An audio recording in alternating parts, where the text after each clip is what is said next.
Hello, this is J.N.S with Nakhti University, and happy Thursday. And so we are here. I told you guys I was going to come back. I said maybe it would be next week, but I decided to just get it out the way. And today we are doing our first Pathways and Company business session. And so we are doing our invention research and development session. And this is the public portion of our discussions in terms of pathway and business economy session. So pretty much I'll share my screen with you guys. I know I'm on Rumble, it's already shared. But one of the things, let me just share screen at the university. One of the things that I had been wanting to get into was invention. And so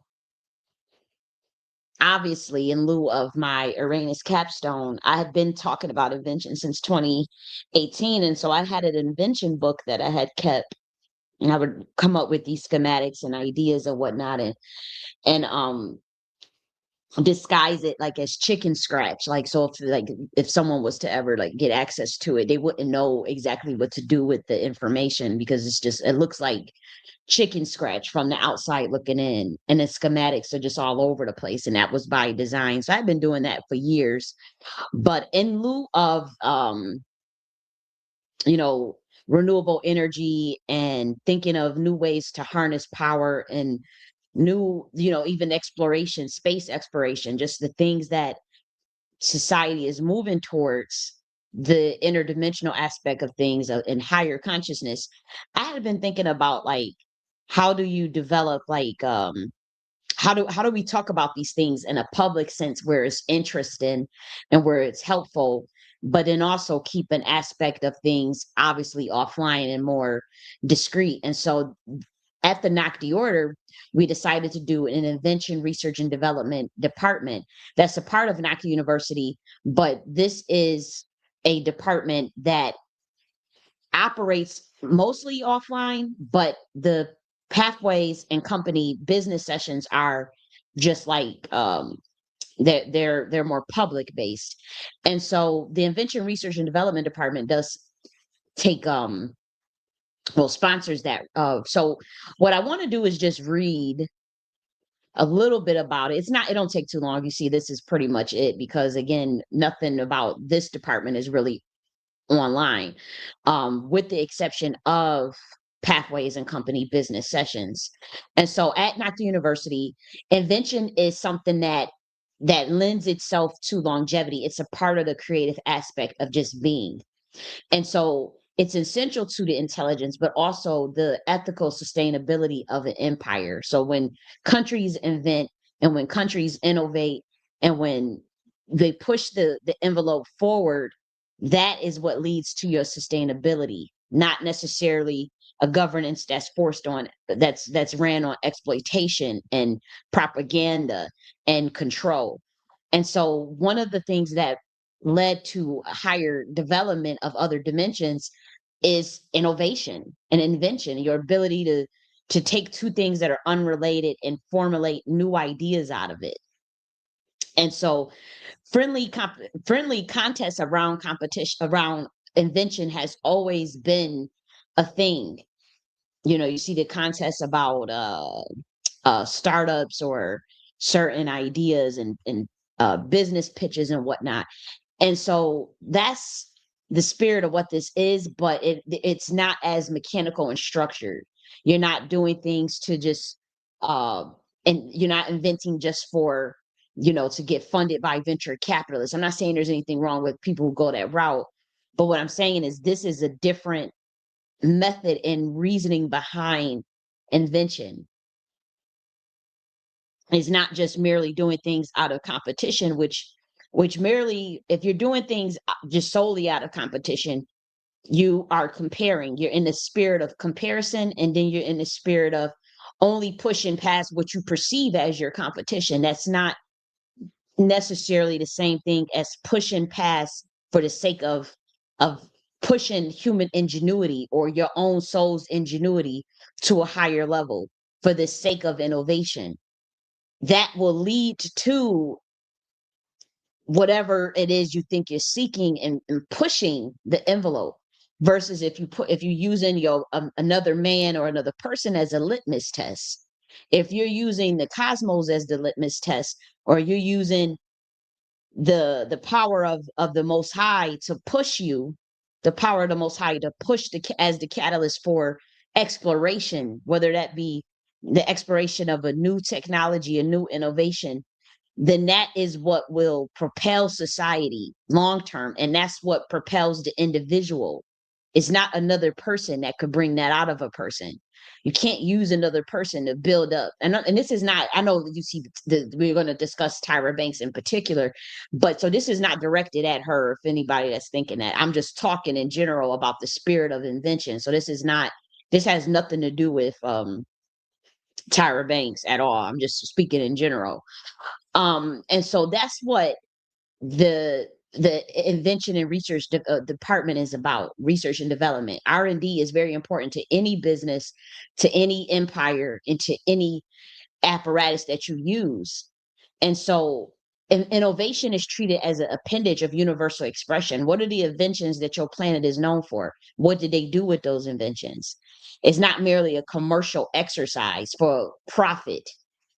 The profit will come. The profit is automatic through the pioneering, and if it's really as powerful as you say, as far as the innovation, then it will speak for itself. You don't have to steal it. You see how, like, a lot of Black Americans, their inventions get stolen, their ideas get stolen. I've had inventions stolen from me. I know what it feels like. Inventors get killed on this planet. You see Aaron Salters get killed. You see the guy that Nikola Tesla get knocked off. You see was the dude that turned air into water. His invention was stolen. You know, somebody be able to turn air into water. Air is water, but you see how they was able to create a technology behind it. There's so many technologies that's yet to be discovered, very obvious ones, but they don't want people to use those ones because they can't make money off of it. And so the people have to decide what inventions are they going to even come public about. You know, that's why a lot of inventions are going underground, because a lot of this stuff people are talking about, obviously renewable energies and different clean energies, clean sustainable energies that are free, that you wouldn't have to pay for. um they're talking about, like, you know, how people be obsessing over other countries' oil. Well, oil, here's the thing. They told the public that, you know, there's only a finite amount of oil. As long as there are fossils and dead bodies in that ground, oil will produce. It's a byproduct. And I hope a scientist come clean and confirm this. I hope a scientist will break the ledge and show what I'm talking about to be true in terms of how oil is produced in this earth. I really do hope, because y'all not telling the public the truth about how that is a renewable source. It's not the cleanest source though, but it's fast, and taking a shortcut, it has its limits. And really it's the one that they can profit off of technically, as far as even universal law, because of the way oil is produced on planet Earth. But I will let you know that as long as they tell you that the oil came from the fossil fuels of uh of dead bodies or dead species, or, you know, well, that's the code right there. They talking in code. They say it was dinosaurs, right? Well, if the dinosaurs can produce oil from their fossil fuels, wouldn't you apply that same logic to any living creature, whether it's an elephant, a whale, whether it's a human body? If it's fossil fuels and oil is fossil fuels, what has been fossilized? Everybody, everything. This is a planet of death. Don't everything bow down to death at the end of the day? So what goes in that ground? Dead bodies, decomposing. Decomposing creates this sludge, this black tar oil. So it's always, long as there's dead motherfuckers going in the ground, you always gonna have oil. Boom. That's the secret.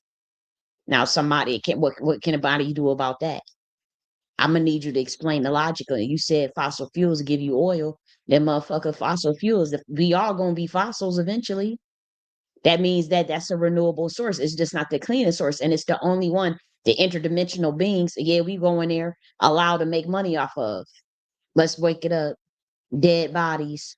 Because what you do with technicality of maritime law, you enact maritime law, you can get around. That's the legal loophole they found to be able to charge your ass gas and oil, as they say, because these are some viper motherfuckers on your planet that only do things out of they charge you to they would charge you to breathe if they could if they about to. Okay, they would charge you to breathe if they could, just like they charge you for water and electricity, stuff that's free. Charge you fruits and vegetable stuff that's free, and try to control everything. But that's where the public has to wake up. But they'll be letting you know that oil is a renewable source. It does definitely, it was definitely continued. So all that fighting over oil, it's that's also a part of the psyop. So wake your ass up. Yep, yep. But when it comes to the Nakhti order, we do treat it, you know, as inventions has to be in alignment with planetary harmony, universal law, meaning our technologies, they're designed to enhance life rather than harm it across any space-time dimension in which they may operate. Even the spirit of it, the intentions of it, somebody steal our idea and use it for control and profit, we don't have no control over that. Just like they did with that framework for integrating GPUs with AI. As far as quantum computing, that idea was found in my Uranus capstone at Columbia University. It's just public information. I sent it to the National Science Foundation. They was making playing. You know how they always devalue and discard, but want to steal from the light. They always like to devalue the light, but then be wanting to copy everything. That's exactly what they did with my Uranus project. And I didn't know. They was saying, "Oh, this ain't nothing. It's not novel. That ain't about nothing." And then was low key studying and figuring out a way how they could steal it and implement it. And that's what they did because I gave them the framework for it. But it wasn't giving it to them. I didn't know nothing about this system and how it works. So I really thought that, I was just coming up with a cool invention for a school project. That was the long and short of end of it. But thankfully I do have other inventions. I would say that's even more powerful than that AI thing that I came up with. And that is offline. Those schematics are scribble dibble. They look all over the place. And they have to be in the mind. Even this, and the schematics can be really hard for that. Some of my inventions are just novels. Some of my stuff, I'll be thinking about the ladies. I'll be thinking about what ladies like. So I'll be thinking of inventions that that will help the ladies, or I got some real cool ones. But I do have some really serious ones too that has to do with renewable energy and power sources and stuff like that. But that stuff can't go online. So I learned my lesson, as many Black folk have learned when you put your stuff online with ideas and stuff, how they move. Especially some of us, we don't know our worth, or we don't be having a sense of who we truly are. And so we don't be thinking like, okay, how do we make sure we keep ownership over what we produce, what we say, what we invent? How do we safeguard it within a system that is clearly trying to always exploit and steal from us? I don't care how much they lie and try to act like they on your side, smile on your face. The proof is in the pudding. The proof is in the history, or her story, however you want to look at it. The proof is there. And so within the Nakhti R&D department, ideas themselves, at this point in time, your IP, you do have to treat it as a trade secret. So a lot of your intellectual property, you do have to. And it's not secrecy for its own sake. It's just that you recognize that when you create an invention and it's ungoverned, it can destabilize a society. You could think that you helping a society, but then you accidentally harming it because they're not even prepared for that technology or those ideas. They're not evolved enough for them. So, you thinking, yeah, just like with the gunpowder invention, it was made for fireworks, and then somebody get a hold of that and they take it and make a gun and thinking how they gonna harm somebody. That's just like how Einstein regretted the invention that he came up with, realizing humans are not evolved enough for that technology. It's the same thing with the AI, believe it or not. So that's a psychological tool, but it's not. It's sentient, and that is too powerful for them to understand and harness, anyways, because they was watching another group, another species with it, and then they was honestly, They don't understand what that technology is, and then they jealous of it, so they keep saying it's artificial when it's not artificial. And they used it to study off of what light bearers were already down here doing. Other species, Negroes, uh, angels, okay? And this is ancestral technology, yes, but it is ancestral technology, but it's in the wrong hands, is what we're saying. It's in the wrong hands, it's not being disseminated properly. They're just thinking of how can they make trillions off of a technology they don't understand. And they don't understand what the role it play on a psychology and how to disseminate it properly. We came up with a framework. I'm still working on my PhD, and a part of one of I'm thinking about what my thesis could be for dissemination of that AI technology, because I did create the Aid Fest. It's not that I have an issue with AI. I don't like the name AI, like I've been wrote in the book a minute ago, but I also know that it's a spiritual technology. You ain't gotta deify it though or idolize it, because it's just a repository intelligence of the collective consciousness of humanity, like an Akashic records, but for Earth base, but it's database. Okay, it's information based. It's a repository. But it has it been accessed by other dimensions? You better believe they wouldn't give sanction to it. They giving humanity a chance to show what route they can take. Do they let greed and corporate interest and capitalism rule over them, where it would technically enslave them on some Ouroboros shit? Or are they going to evolve past the ego and evolve past the isms and the organized mind control, the propaganda, the psychosis, the social engineering, the mind control? Are they going to go past that? They had that choice. The Hopi Indians gave you that prophecy in 2012, as well as the Mayans, as well as many other cultures and even philosophical systems and religions. Though that's not enough to save us, it's still our choice at the end of the day of what route we want to take. But some of those inventions, if they're ungoverned, they can destabilize society. So that's why you have to treat your IP as as trade secrets these days. And research priorities, they're selected with extreme care. So right now within the Nakhti order, we are more concerned with free energy systems, novel products designed specifically for women, advanced learning tools, which could be repository intelligence, innovating housing models that support sustainability, autonomy, and long-term societal resilience. So we're looking at innovative housing models, coming up with certain, they're trying to look for like what's the cheapest way to get a house, and what's the quickest way to build a house, and what's the way to get it the cheapest, and what's the way to build it the fastest, and then what's the way to get it the most sustainable. So we're not talking about just cheap houses with all these chemicals in the walls and all this shit, and it's not built up to par. We talking about like 50-year warranty, 100-year warranty. What kind of material can yield that? What's the fastest way? Like on some pop up box type shit, you know, like 2 to 3 days. If you got a certain amount of people, you can get it done within 7 days. Like Jack in a Box type, like turnkey type shit is what we thinking of, turnkey. And so I did develop a framework for that with the material. It took a day, and I know I actually caught surveillance on my computer about behind that, but luckily all of this stuff was put offline, but I still had to do a considerable amount of online research too, but the most of what the construction is, and what even the inside of it, because when we say turnkey, we saying turnkey, like trying to get this down to like a real fast science, as far as affordable housing, the cheapest, the most sustainable, and the quickest, how to like pop up, not, and nice too, not no, so here's this fucked up looking tent, or here's this fucked up looking box, where it's so small. We talking about 1,500 square feet, like we talking, and then also the biggest. So it's like the cheapest, how do you get the biggest 700 to 1,500 square feet in a certain ballpark?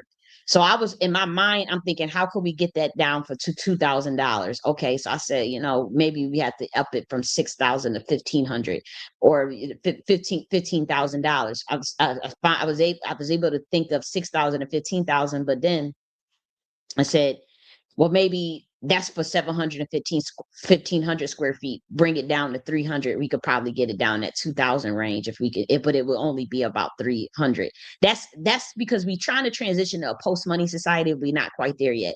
The frameworks for a post money society will not be published online, and that will only be given to members of the Nakhti order offline, and only to those members.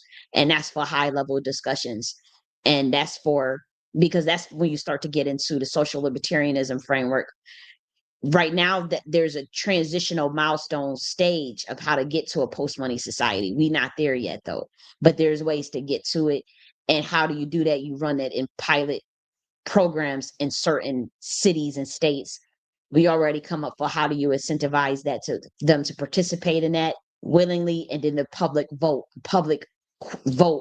and for who wants it, who votes for it the quickest, and who is okay with the incentives in terms of how you roll out that pilot transitional program, state by state or city by city, then state by state, until you get it on a federal and national level. Um, and then that way you fixing it and you're agile within the system. You're agile and you're able to reiterate and fix things as they break down if you start at a pilot level with the city. And it's the people that already know they on pilot mode, and that they're incentivized to participate in that. So maybe you give them a UBI stipend for 6 months, knowing that we're transitioning to a whole nother system. But you do it first locally, then you expand to that state, and then the states adopt from other states. But then you have to, once again, you have to do it very methodical, and very, and whatever is breaking down within the pilot at the local level with that city, you're fixing it before you implement it to the higher levels. You can't just transition a whole country at one time like that. It will break down. It's a shock to the system. It's too much shock. And so we didn't come up with all of those things. We know there's a lot going on in politics. They still on that Mason stage theater shit. Fake it till you make it, fake news, fake shit, psyops everywhere, mind control, pain and suffering. They still on that Babylon frequency, that bullshit ass frequency. And so we know they looking at us though and copying us. And so we really move in a certain way, because what they do is the people are so vulnerable and fragile where they can still be mind controlled and then pivot it off to a last minute to something that's still detrimental. And so we can't risk giving out everything, knowing that this group of people, there's a group of people that's watching everything we do that just literally want to steal stuff for mind control, make money off of it, and then pivot it off the cliff, and then use it over the heads of the originators, and then try to enslave the very people that's coming up with this stuff, or enslave the people in general. They end goal is surveillance and enslavement. And so for those of us that want out of that, we do have to move a certain way. And it does require getting offline. And it does require safety valves within your three-tiered systems that are meant to be codependent, but also interdependent, but also independent. And those safety valves protect it. One thing goes down, boom, a natural disaster happened, boom, you could pivot, boom. This happens, you could, it's decentralized, boom, you could pivot. You got a physical offline currency, boom, you could pivot. Either way, the internet go down, they stop us, the internet shortage go down, boom, you could pivot back into the offline physical. It's tiered that way, but it's decentralized because it's a people oriented system. That's what social libertarianism is. Okay, so the government can't tell you this and all this stuff. And yes, when you do collect taxes, the stuff, you see it right in your neighborhood. You see where it's going. You see that it's meant to, as far as the new social contract, it's meant for social cohesion, not meant for control. It's not meant to exploit. It's meant to make sure that the basics of society, especially when it comes to your elders and your children, are taken care of, and your most vulnerable, and the services that make sense, that are still in alignment with universal consciousness, higher consciousness rather. And so the other things that we're concerned with is advanced learning tools and a long-term societal resilience. And so we would like to work with engineers, electricians, youth, aspiring inventors, carpenters, anybody who understands like ethical responsibility of inventions, And then that participation is restricted to members of the Nakhti order, and the higher standards of confidentiality apply to all research and development activities due to the very nature and implications of the work involved. If it ever can even be uh worked on to the capacity within we want to within this system. Now we really don't have any excuse as to why we can't, but we just have to be cautious is the only thing. And so the Nakhti order recognizes that inventions also serve the collective good. And so even though there's an element of the secrecy that has to be offline, the pathway and company business economy sessions select invention concepts that are intentionally shared with the public. Like today, what we're going to talk about as far as with Tyra Banks and the analysis of the of hot ice cream, that's not meant to tear her down. It's not meant for to like have like a gossip session. This is actually something I think it's just an analysis of an existing product that's new and novel. And so what Knock the Order is seeking to do, even today, when we talk about Tyra Banks ice cream analysis, that is like literally a business level analysis. The same thing if she was to go to a pitch and give a business pitch to venture capitalists or to a committee or a startup company that's giving ideas, and that's how we gonna treat it. That's how we gonna treat it. Very, very academic, very fair, very entrepreneurial. It's going to be, it's not a gossip fest to tear her down. If she's going to get ideas, honestly, she about to get some real game if she pay attention. Is it somebody that's in her circle? Y'all need to get this to her. Because we are talking about her yet, but we about to do a deep dive on what she on her ice cream venture. Now, you know, that's why we do in the pathways and company business sessions is to strengthen economic systems, is to catalyze ethical innovation, is to share with the public how to assist existing businesses and products. And so we do have a protected queue of inventions of schematics, even though we put like obviously some of this stuff is valued in the trillions. Even that AI invention with the Nvidia and the GPUs, that's valued in the trillions. How do you know that? You see the stock market yourself. But if you read my paper from 2018, you could clearly see that's where the idea came from. So, I remember growing up, my family used to tell me I had $1 billion brain, but actually that was $1 trillion idea. And that idea, honestly, that was my weakest idea. I came with it because I was forced to, because we have to you have to come up with an idea to graduate at Columbia at the time. So I just come up with something to think of something cool, you know. But that was really honestly one of my weakest inventions. And so, but you see on the stock market that Nvidia with that AI GPU chip, that's worth trillions of dollars. The idea comes from my capstone paper. You can look it up. It's from 2018. Nobody can deny that. Of the dates I was working on it, the paperwork speaks for itself. The dates that I sent it to the NSF and when I submitted it in 2020 for my capstone. And I didn't use AI to write that for me. I had to sit down and come up with that shit on my own. You would not believe the conditions under which I came up with it, because I was struggling in New York City, and I was staying. I had found the project building that I had to stay in. There's evidence of this too. I found a place on, it's called like a place you just like kind of like Craigslist where you go look for housing, and I had to find housing quick. Everybody know you move to New York City, it's hard as hell to find housing in New York City. It's expensive as fuck. So I found the bedroom for $1,200, just one bedroom. It was, mind you, it was a bedroom for $1,200 a month, not an apartment, not a house. I had two roommates, males at that, two male roommates. Okay, in New York City when I first moved there, and it was $1,200 a month for a bedroom. Okay, thank God I had a private bathroom. Didn't have to share with those two men.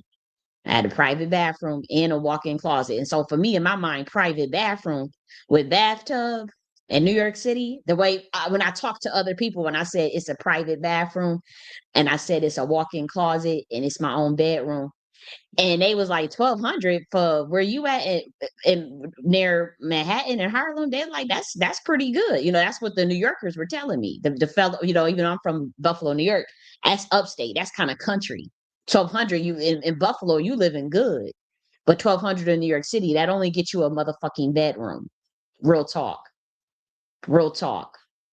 Shit, you get 1,200 square feet for 1,200 in the South. You get 1,200 square feet. Imagine only able to get 300 square feet for that. For actually less than that, about 250 square feet for 1,200, and still got to share with two funky males, like how I had to in New York City, and that was the project building. Yes, it was. The projects.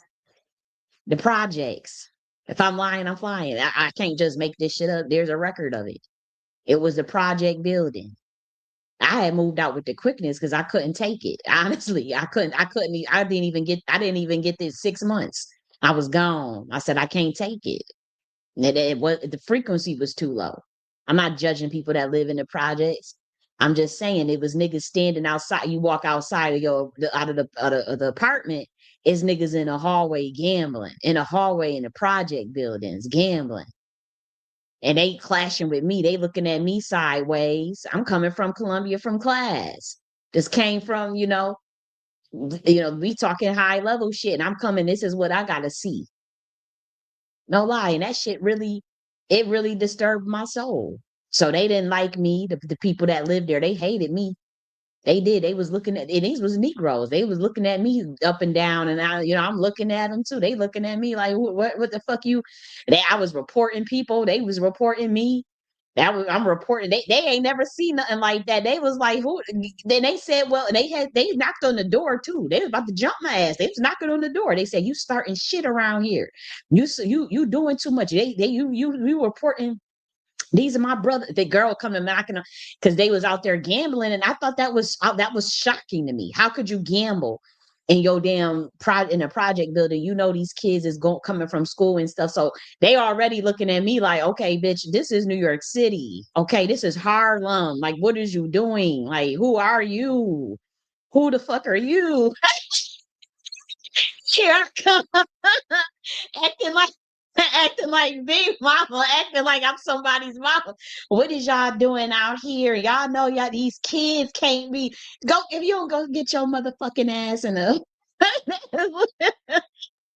I'm sitting there watching them, and I'm looking. And I remember who the fuck is you to keep looking at us? You keep coming out your apartment, looking at and taking pictures of us. What is you doing? We don't. But who the fuck is you? But I'm thinking like, damn, like, don't niggas want to live nice? Don't you want? Don't you want? Why would you want to ruin? Why would you want to gamble inside of a building? And drink it's alcohol. They drinking, they playing loud music in a hallway. Why wouldn't you go inside your own fucking apartment and do that? Like, I couldn't understand that. Why would it be all out in the open like that, where you gotta somebody walk past to get to the elevator, or they walk past to get to the trash chute? They gotta walk past a bunch of funky ass niggas standing in the damn project building gambling, loud and drinking, alcohol everywhere, kids coming home from school. And I witnessed it. I witnessed kids having to walk past that to get to their project apartment. And I couldn't take that shit. I couldn't. I said, I'm out of here. I couldn't. I said, it's too low. I told the lady, I said, it's too low frequency. It's too, because I'm seeing them, they leaving the elevator a mess, pissing in the elevator, drunk, pissing in the elevator, knowing that kids gotta go get on the elevator. You don't have enough sense to keep the elevators fucking clean. Keep this shit clean. And so I didn't even when I moved there, I didn't even know it was a project building. The New Yorkers they laughing at, and the New Yorkers was like, dude, that's low ink. That's the projects. That's where you at. And I said, oh, well, I said it was only 1,200 a month for a bedroom with my own private bathroom. And they said, well, that's what you can get. That's all you're going to get. So I had to move out to the Bronx so I can get my own studio with that same amount and have my own, actual studio. And so I had to move out to the Bronx and was still paying 1,600 a month just for that. And that gave me that got me about like 400 square feet. 400 square feet get you about 1,600, and that was pushing it out to the Bronx. And so I said, fuck it, let me go out to the Bronx so I can get bigger space and more privacy, more private space too. You know, Because even when I had tried to find, I found a place in Spanish Harlem. Um, that was where, the Godfather and all that stuff took place. I'm not trying. I know I sound like a stereotypical person that talk about New York City because I'm not from there. I'm not. But they had them brownstones, them $1 million brownstones, and those was right around across the street from the projects. So you paying 1,500, $1,600 for a space for a bedroom, but then you go right outside and you see these big ass project buildings, and I'm like, man, I don't want to see all that. I wasn't raised like that. Regardless, I'm not saying I wasn't what's it called, raised with a silver spoon, because I wasn't, but that the projects in Buffalo is different than the projects in New York City. Like the projects, that's just it. Like that's what it is. It's different. Like you would still live in a townhome in the projects in, say, the South or whatever, or it's still, even if it is low income, it's a different ballpark. It's different than shit. You go to New York City, there's nurses on HUD. That is a fact. I've seen it. You see people making $60,000, $80,000, and they still getting Section 8 in New York City. That is a fact. Or they still living in that project building. As a nurse, I've seen it. It's a different ballpark. You were a nurse elsewhere, you decent, you living good. If you were a nurse in New York City at that time, I remember they'll tell you this. They still qualifying for HUD and shit because it's so expensive. It's expensive. And I remember people thought it was crazy. I'm like, you had talked to certain family members in Buffalo. He's supposed to, yeah, that's 1,600. What the fuck? What are you talking about, dude? Where 1,600 for a bedroom? Where? How? For what? That sounds like foreign talk. Shit, you can get a whole house in certain areas in Buffalo for 800. 3 bedrooms.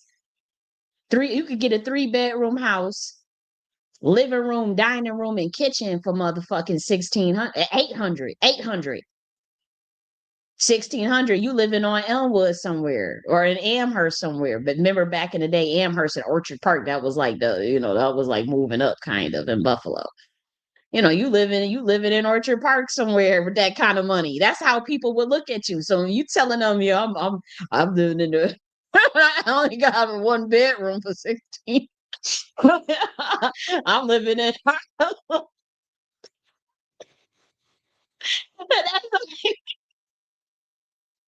and I was trying to look for something even cheaper than that. I had found something for 750. When I first got to New York City, I didn't know nothing. So I found a place that was 750. And I remember people was telling me something must be really wrong with it. And it was somebody that had that rent stabilizer, that had a rent stabilize. So that I guess that's what that meant. So they had something that's called rent stabilized. So I'm thinking 750, okay, that's in my ballpark. Man, I moved in. I should have known someone right. I have my own bedroom for 750, and people was telling me, so now, like people that live in New York, that don't sound right. Something don't sound right about that. But then I said, "Is rent stabilized?" And they said, "Okay." They said something's still off about it, but whatever. 750. I don't know, man. Be careful, man. I didn't even make it 3 days in that place. I didn't even make it 3 days because that dude that I was living with, once again, I had a roommate, but guess what? Guess what? It was roaches everywhere, and he didn't tell me. I didn't know. I didn't see him when I visited the place. I did go and visit the place beforehand, and he showed me the room and that looked decent. He showed me the bathroom, and I said that looked decent. But he was a person of austere means. Like he lived a very austere life. The building had mice in it. I didn't know that. And there was no elevators. There was no elevators, which I was okay with that. And it was on like a 4th floor. So I was okay. I said, well, I'll deal with all them fucking stairs, whatever. And I had moved all my stuff in there. I had paid for movers. I had to pay them out of pocket. They moved all my stuff up all 4 flights with no elevator. No, and I was going up and down the stairs. It was hell, but we did it. And then I didn't even make it 3 motherfucking days. The next day, when I woke up and saw and I went in the kitchen and I'm opening the cabinet and I'm seeing roaches crawling over, I was really freaked out. I was gone. I'm like, hell no, this ain't gonna work. So I took a bunch of peppermint essential oil, which this was actually, I think, God's way of protecting me. So I freaked out. My thing is, I know that I just said get peppermint essential oil. So I had a peppermint essential oil and I put it all over the counters, all over the dishes, all over all cabinets and stuff, without the dude's permission, which that was a big deal to him. And so that freaked him out. He going up, he touching all over the so you know how peppermint oil do on your skin. Since it was all, I'm thinking like that's what I would do in my own house or something, you know. I wouldn't live like that. I don't do bugs. But I'm saying like I would put essential oil, I like to spray things down with essential oils and stuff and keep things at bay. That's natural pest control. And if you wipe stuff down with essential oils and peppermint and cinnamon and clove and cedar wood and stuff, them things will stay away. They don't like bugs. No bugs like that type of smells. Lavender and rosemary and neem. They don't like that type of stuff. So that was just my first reaction. But when he woke up and was touching, he was like, my fingers are numb, my hands are numb. What did you do? And I told him, I said, I put essential oil all over the place. He said, you have roaches. And he said, we not gonna be compatible.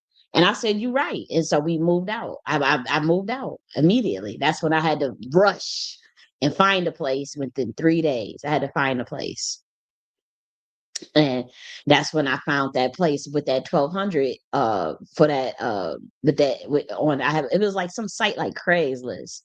And I had to go and find that place and it was in a project building. And I didn't know that that was the project. I was just like, shit, 1200, my own bathroom, a walk-in closet.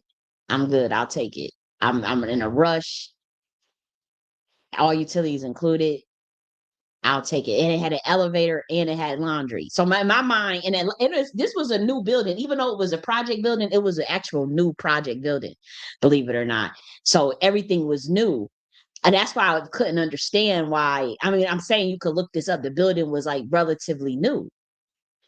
And that's why I was so upset while I was seeing niggas pissing all on these were new elevators. It was new. Everything was brand new. Even they had the stainless steel laundries. Like it was all new. The laundry was a part, you didn't have to pay for the laundry or anything. So I couldn't understand like why would you this is a new building, new walls, new floors. Why are y'all standing and doing gambling? Why are y'all smoking it all up? Why is there constantly loud music? I couldn't understand that. And that's when I found out, I'm like, damn, because the elevators, you could tell it was new, but they were messing it up. They were messing it up. It's like, why would you want to mess up a place where you have to stay? I couldn't understand that. Why would you piss in the elevator and you got to get on it? Why would you destroy it? I couldn't understand that mentality. But anyways, the Nakhti R&D division, it does operate strictly offline, with the exception of the business and the pathway and business company sessions. Okay. And so I talk about the Uranus capstone on the Nakhti order as well, which I already talked about, the Uranus Invention aggregation system that provided the framework for aggregating artificial intelligence processes and interfacing them directly with NVIDIA GPU architectures. And that was around 2018. And that was in this capstone. Okay, so now that I done got off my soapbox because I said I was only going to spend 2 hours. You hate males. Wreak havoc. Where did I say we hate males? Where do y'all be getting this stuff from? Women hate males so much these days, but they had to shut down abortion clinics because so many women are not innocent either. What are you talking about?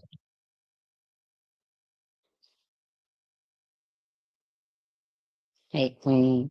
Well, I'm glad to see you wreak havoc, but you come over if you hate males. When, where, how? How could you hate? I don't know all males. Do I hate some males? Probably. But do I hate all males? No. I don't how why would you hate all of anything? That's stupidity. One thing you have to realize about the human mind, you lose sense of intelligence when you hate, when you operate out of hate. Are there things that you should hate? Probably.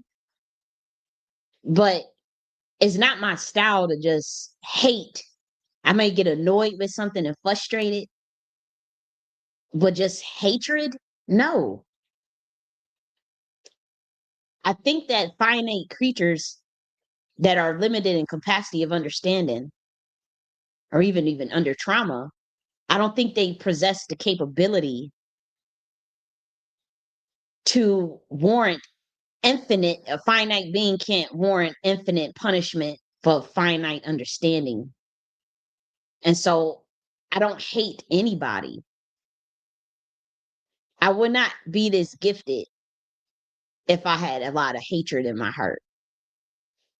You just don't, that is at odds with the universe.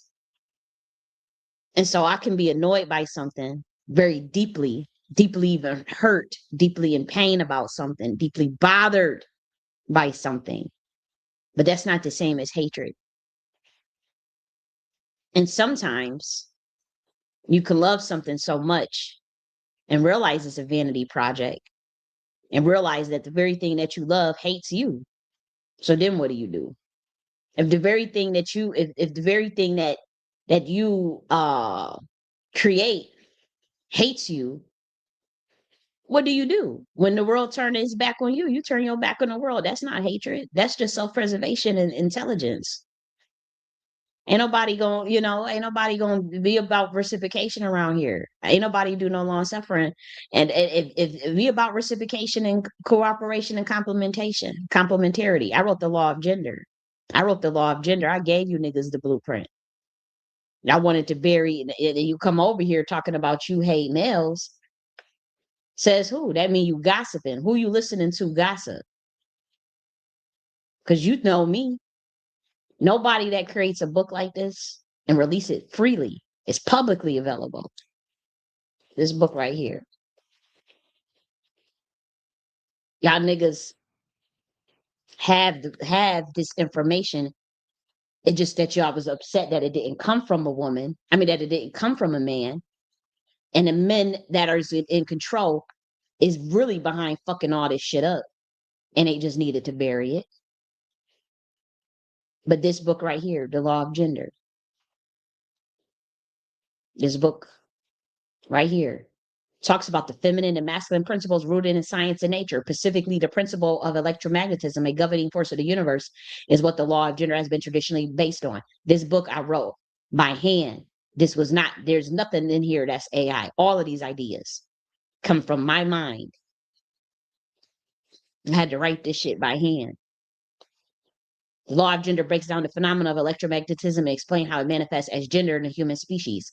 Considering how electromagnetism works, we derive characteristics of what is deemed to be feminine and masculine. However, these concepts have become distorted and unnatural throughout history. The phenomenon of electricity has been influenced in profound concepts such as yin and yang, the story of Kali and Shiva, and the story of Adam, Lilith, and Eve. This book is an updated list of characteristics of feminine and masculine principles and ways to increase this energy in each gender. Whereas there a general idea of what makes something masculine or feminine in terms of traits and culture, society gives little attention to how these characteristics came into an existence. J.N.S. argues that we have forgotten the ancient definitions of these principles in present-day society. The lack of understanding is the crux of the gender wars and dysfunction in relationships. Fusing Hermetic philosophy to science of electromagnetism, evolutionary biology, this book suggests new perspectives on understanding the law of gender. It will also teach how the law of gender manifests in human social structures in the animal kingdom. J.N.S. details how the evolutionary processes of sexual selection contributes to biologically hardwired gender behaviors in animals and humans that ultimately influence our social structures. The goal of elucidating on the law of gender is to promote balance between women and men by encouraging cooperation and reciprocity. J.N.S. also encourages each gender to heal trauma by doing shadow work to incentivize the divine feminine and divine masculine within one another. The third goal is to encourage humans to reflect on their current gender social structures, such as patriarchy, and determine if it aligns with nature. This book is ideal for women and men who wish to understand how the law of gender came into existence and how it can build healthy social structures and relationships. Kylie J.N.S. goes beyond the Western definitions of feminine and masculine principles to address the law of gender and the current imbalance we see in present day society. This book that talks about the occult meaning of feminine and masculine energy using analogy and philosophy of Shakti, the definition of law of gender as it relates to electricity, list the characteristics of the divine feminine, divine masculine in humans, how to increase feminine and masculine energy in oneself, the law of gender in the animal kingdom and various animal social structures, how the evolution of sexual selection influences gender between males and females, matriarchal and patriarchal societies, the animal kingdom and the human race, how to foster cooperation and reciprocity in relationships, how to incentivize the divine masculine, divine feminine relationships, shadow work prompts. Published October 31st, 2021. This book was written in 2017, though. Okay? 95 pages, all handwritten. Spitting game. This is the real spitting game that niggas needed to know. Y'all sitting complaining about women, complaining about men, complaining about they doing this, they doing that. Oh my gosh. And talking about some dumbass Kevin Samuels and stuff. Okay, did we got statistics of more marriages due to his philosophy? More marriages, more less violence, less murders of black women. Did we get any of that? More children being born within marriages? No, we don't have the statistics on that. No, it did not increase as a result of that dumbass rhetoric in our community because y'all don't understand what women want and need. That's not the same of hatred. You hate males. Now y'all got to lie and spread that lie because the COINTELPRO shit didn't work. The COINTELPRO shit didn't work. So now they got to say, okay, it's got to be a way to make it seem like you just hate males. That's the goal because they want black men to be against me. That's what it is. The engine, the machine wants black men. They have to spread their lies about me. The ghost in the fucking machine has to spread its fucking lies on me because they the ones that's really behind messing them all up. Another man, go to another. You wanna get upset about the way society is. Go to the men that's fucking y'all up because y'all realize that late stage capitalism is enslaving all of y'all. And so these billionaires that are men, they the ones that's behind it. Go holler at them. What the fuck you upset and want to take it out on a woman for? They the ones that got all the money and the resources. Why they ain't helping other men out? They the ones that's trying to own the means of production. They the ones that's keeping you down. So what the fuck is you trying to be blaming us for? I gave you this book right here, The Law of Gender. It's literally journal prompts in this book for niggas and women's. Okay,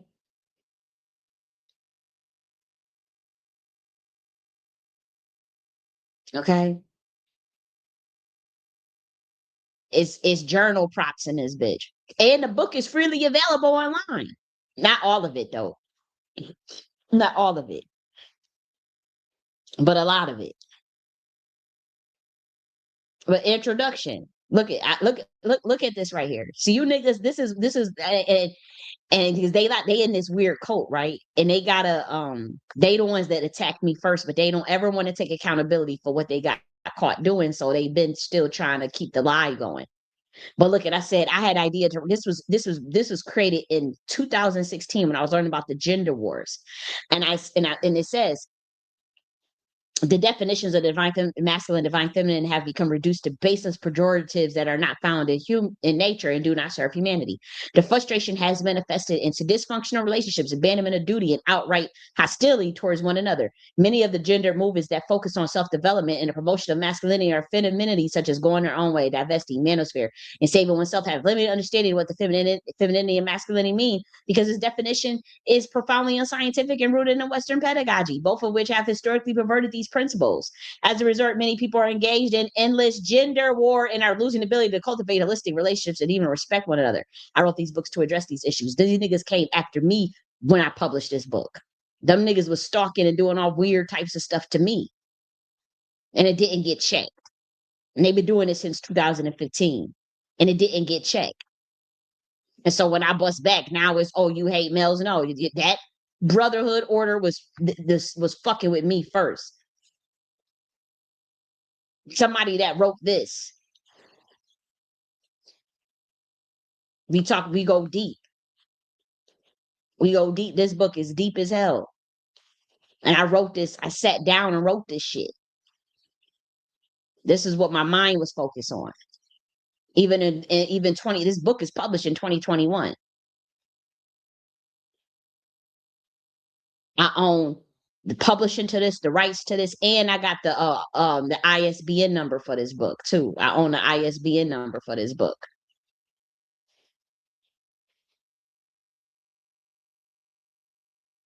Yep, publisher, Nakhti by Kali J.N.S. Okay.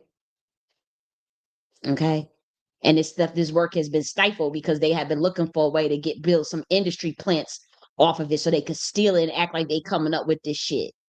They have industry plants that's under that oath that they can control like mind puppets. And since they can't fuck with me and control me, then they want to put me down and devalue my shit. So when you come over here asking, do you hate males? Where did you even get that shit from? I know y'all, I know that y'all weirdo ass group was behind getting my Twitter account suspended. You said why they suspended your Twitter, and then right after you hate males. But you know, you rolling with them FBA niggas. You think I don't know that y'all was behind that shit? I know. And that y'all try to cover all that shit up on Twitter. Little do you know, I have every single last screenshot of my motherfucking tweets. Every single last one. Every single last tweet that I ever put up. Motherfuckers, I got the screenshots, the timestamps, and I got a whole file folder. Y'all foul ass weirdos. I'm not talking about you, Wreak Havoc, but I find it mighty coincidence though that you just type this in there like a gossip. That means you've been gossiping about me. You hate males. Well, how the fuck does this book come out then? Huh? Huh? With the law of gender. Huh? Huh? Huh? Why don't y'all ask why you not asking what they did since they weirdo COINTELPRO surveillance shit? Hmm? You hate why is Thomas Sankara and Darren Sills on a fucking book cover of that's titled Entrusted Melanism Framework for Empowerment? Hmm? Hmm? I want to see you niggas argue that because I already know where it's coming from. I know who's telling y'all this shit. Y'all think I can't see in the spiritual realm? I'm not saying I'm the best psychic, any of that. I'm just saying I could see some bullshit. Hmm? We talked about the matrix. Y'all niggas is not gonna be able to put that jacket on me. Y'all get smoked every time because you're not righteous. Y'all got an agenda to push for y'all Mason masters, for y'all overseers that y'all took that these white folks that y'all get paid by. And because I'm actively trying to fight up against that, y'all try to cover up the fact that y'all sellouts. That's all it is. I'm not talking about you, Wreak Havoc. I'm talking about y'all coming. Y'all know what the fuck that nigga is doing. Hmm? Wrote Alchemy Reservoir of Black Americans, the collective unconscious genealogy. They buried this stuff because they didn't want niggas waking up and attacked me. And now they got to go and tell the community she hate males, guys. Because a lot of black men in the spiritual realm, they know what's going on, and they kind of like, you know, a lot of them took that side against me, and then a lot of some of them took the side to do another thing. But a lot of them did. They kind of shot themselves in the foot, and so they know that they got to keep going along with it when they know who they sold out. To justify being a sellout, they have to try to come up with what this is the new thing, because they thought they was gonna go over to them people and get a bag. And them people, yeah, you gonna get a bag, but what you sold out in comparison to what they gave you is fucking pennies. It's fucking crumbs. It's fucking crumbs.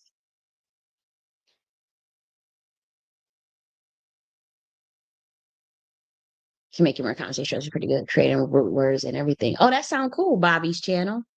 That's dope. You said you left a message. I don't be getting my notifications on YouTube. So don't think that I'm ignoring stuff. I literally don't be getting shit. Like if y'all leaving comments or something, I have to go and manually search for it. I don't get no notifications about that stuff no more. So please don't think that I ignored it. You said you left a message on my other video. I didn't even see it. I didn't even see it. Let me redo this video on.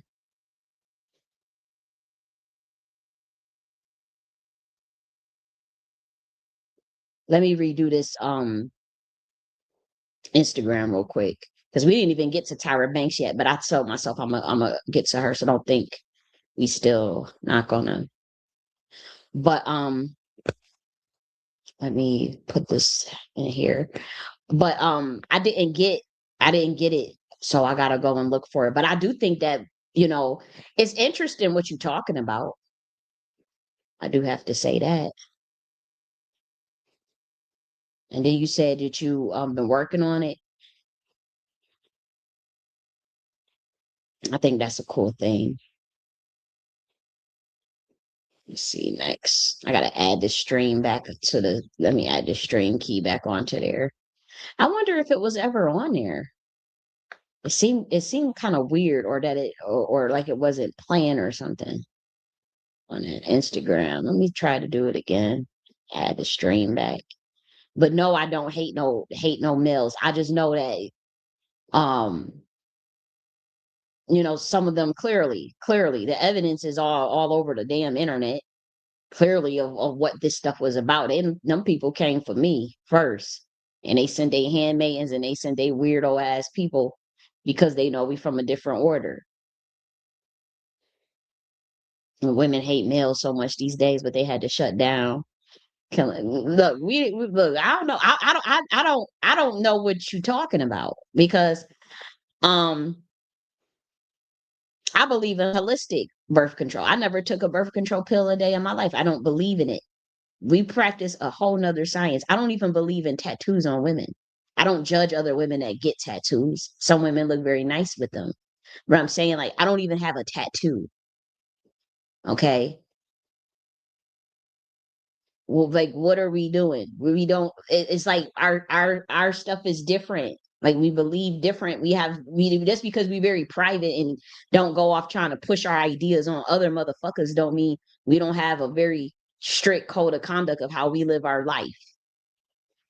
So no, if you asking, I don't put my ideas on other people. I do think that women have a choice to do what they're gonna do because it's natural herbs and it's natural birth control and there's natural herbs that women can take to control their womb management over their own womb.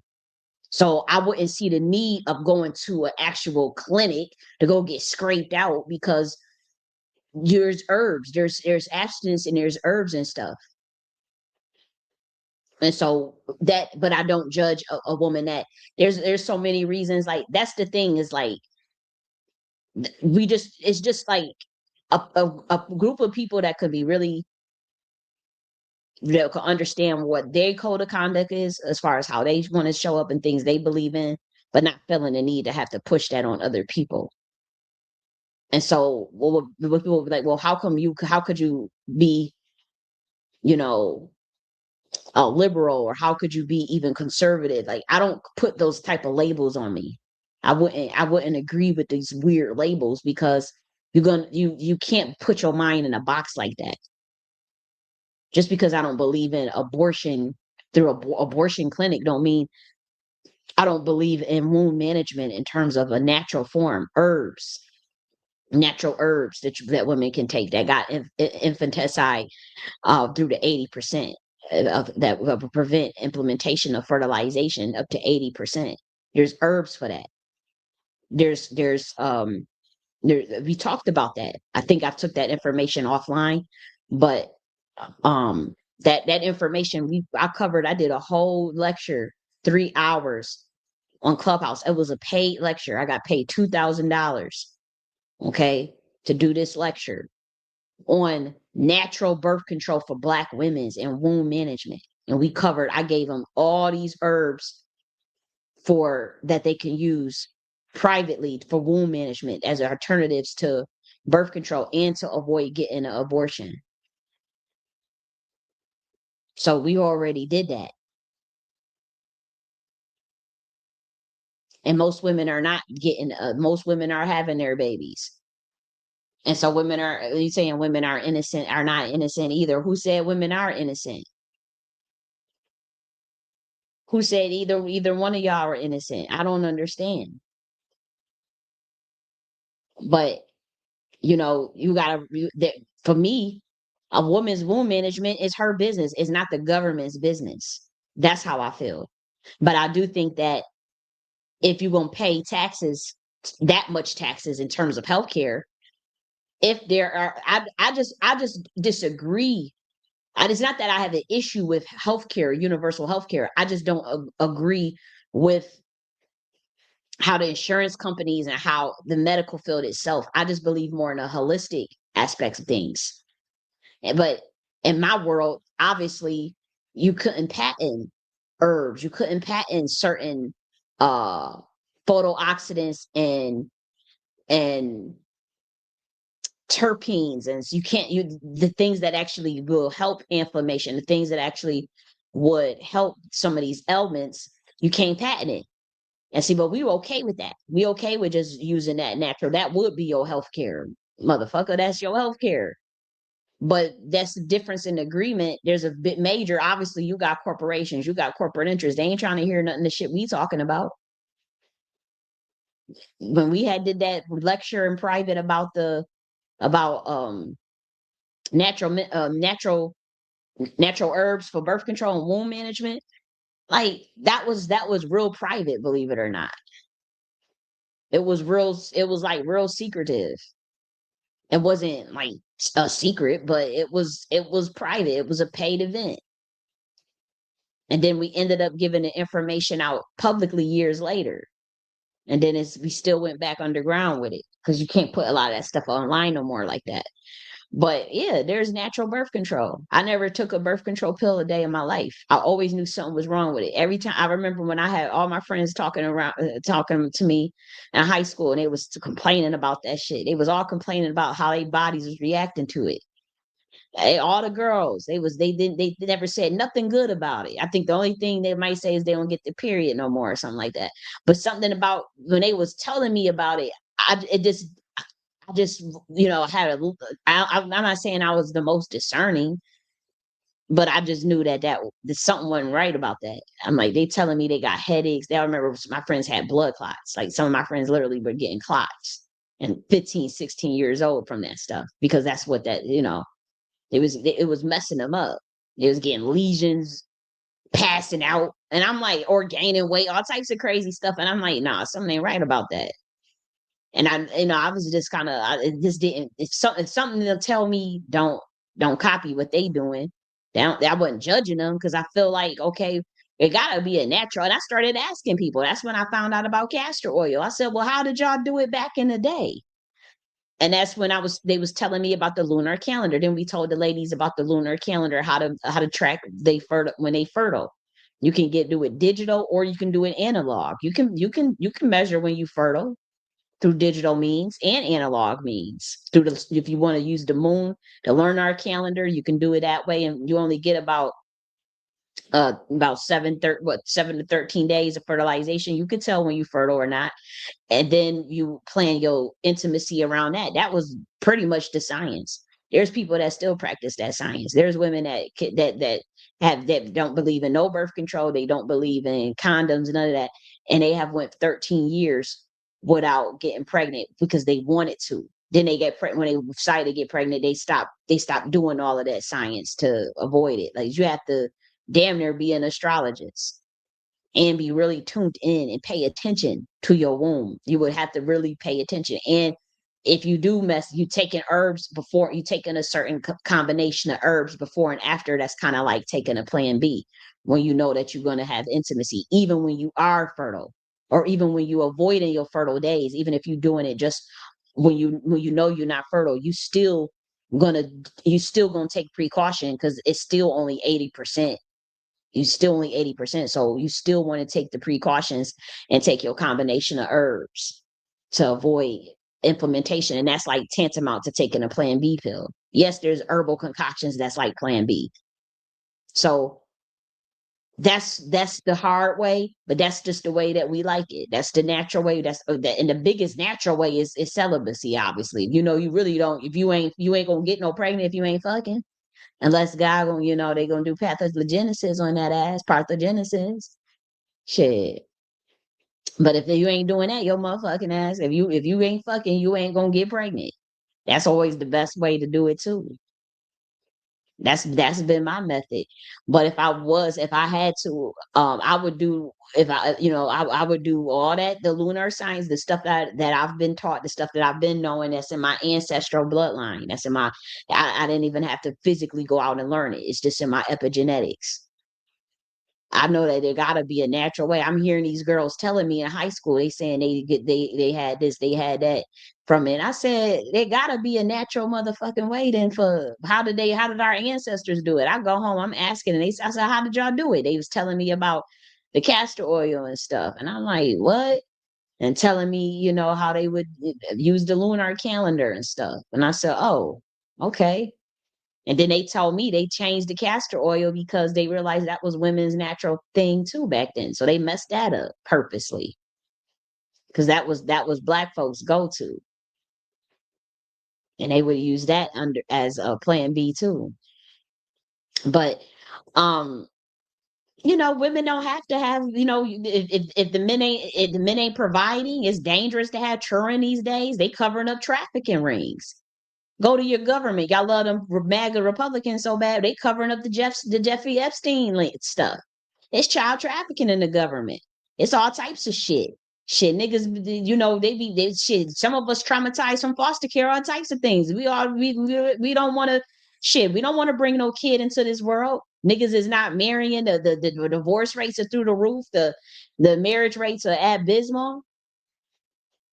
The jobs is hard to find, as these niggas is complaining about money. They want to go 50-50 on everything. Why would a woman bring a child into this world?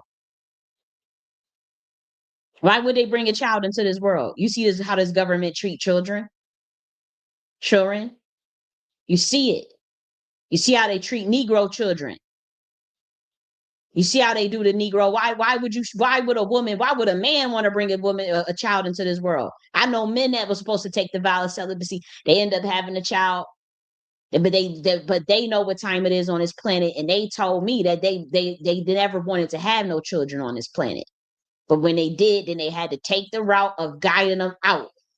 It's so much spiritual preparation you got to do if you're gonna have kids on this planet. So much spiritual preparation, and some women don't want to sign up for that. There's an order of women that know, like, man, when you get in, get out. Like, don't that slows you down. It slows you down when you don't judge nobody for motherhood because it is natural. I'm not saying that, I think it's a natural, I think it's a very natural thing. But what I'm saying is, given we live in an unnatural environment, we live in an unnatural simulation. The Negro is not even in their natural habitat. A capitalist society with racism and fucked up wages and unaffordable housing, unaffordable living, that's not the natural environment for anybody. A racist environment causes PTSD. It causes you to not want to interact with the world. So why would you bring a child into a racist fucking world? Why would you bring a child into an unevolved world that covers up child trafficking? Wreak havoc? And niggas is not marrying these women, providing for these women, going 50-50. They want these women to go 50-50. They want these women to go to work every day, 40 hours a week, do child rearing, be work while they all pregnant, the whole time that they pregnant, and work the whole time, pay half the bills, and then go and breastfeed a child and take care of the child, cook and clean for a man, and then go 50-50 on all the fucking bills and have to work. Who the fuck would sign up for that? What woman in their right mind? What woman? Raise your hand, ladies. Who wants that lifestyle? Raise your hand. Who? Nobody does that. Nobody. White, black, dark, light, short hair, long hair. fat, skinny, tall, short. Don't nobody want that shit. No woman is gonna sign up for that. That sound like hell. They do. Now, if a nigga want to do the natural living off, we do a homestead. You done provide. We got some land. If you gonna fight for it, you men gonna have to fight for that against these billionaires, but not other women. Your problem is not other women. Your problem is the fact that they trying to enslave us all, and y'all sitting there arguing, distracted about a damn woman. You ain't getting no woman, and you talking about 50-50 and ain't no jobs. We hearing these niggas talking about they applied for 500 jobs. White boys talking about they applied for 500 jobs and couldn't fund a job with master's degrees. 500 jobs, 500 applications. Are you a targeted individual? Because that sounds crazy as cat shit. They not the only ones. I keep hearing it. So if they fighting against you, trying you see they reshuffling, trying to get out niggas out the paint so they can save more for themselves, and they asses can't even see what time it is. Nothing gonna save them. No amount of preparation, even that gold and silver, is transitory. Kanshilakaha, Kentucky. No, nothing is gonna save these motherfuckers. They sitting there running. They still thinking they could run the gold and silver to save they dumbass. But the first thing they think when shit go wrong with them is to punish, to fuck over some Negroes instead of fixing the ideas and fixing their own society through a high level innovation mind, a creative, intelligent mind. They got to go and start a war. They got to go and steal from somebody. They got to go and kidnap somebody. They got to go and fuck over somebody. That's the only thing them people could think. And y'all went in the line with them. So what the fuck?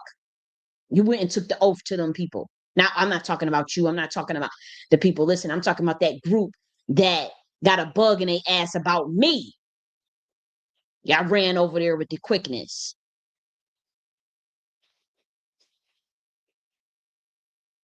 Not everybody, not all Negroes, but y'all know, they know what I'm talking about, that cult. They know exactly what I'm talking about. To cover up that damn pedophile ring and the bullshit that y'all was doing to targeted individuals, harassing people and harassing innocent people. That's why you wanted to support ICE so bad and wanted Negroes to support it. We don't support that shit. Negroes mind their business. What Negro give a damn about a random ass person that don't even have nothing to do with their life? That's what was given. That was what gave us so much gifts and so much power and so much prestige. Because niggas know we got enough sauce that God gave us. We relying on ourselves. We ain't thinking about some random ass niggas that blaming other people for our shit. That's not our way. That's never been our way. That's been their way. Every time they get upset, what do? They don't even think to solve their own problems. They think to steal and kill and destroy from somebody else. The first thing, that ain't never been no Negro way. So stop copying them people. And stop bringing it to us. Stop bringing it to Black women. And that's another thing I want to talk about. Tyra Banks comes out with her idea of hot ice cream. Now we are hour 18 in. It starts at an hour 18 minutes. Let me actually put that in the comment section because uh, that is quite long. The session on Tyra Banks, let me put that, starts at the 1 hour and 18 mark. Yeah, because that, I know a lot of people like, well, they may not want to hear all this shit. So me talking about Tyra Banks and shit, and wreak havoc is talking about you hate males and abortion and stuff. I don't think like that. I don't even believe in abortion. That's because that's my Jacobian lifestyle. I don't put that shit on other people. I don't even talk about it.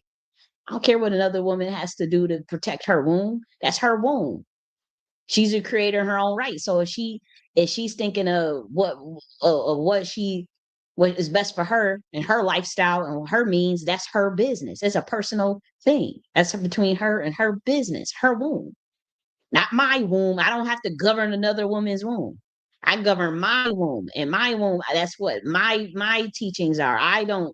If I don't want to get pregnant, don't fuck or do your natural uh herbs and shit. No, I don't even have tattoos.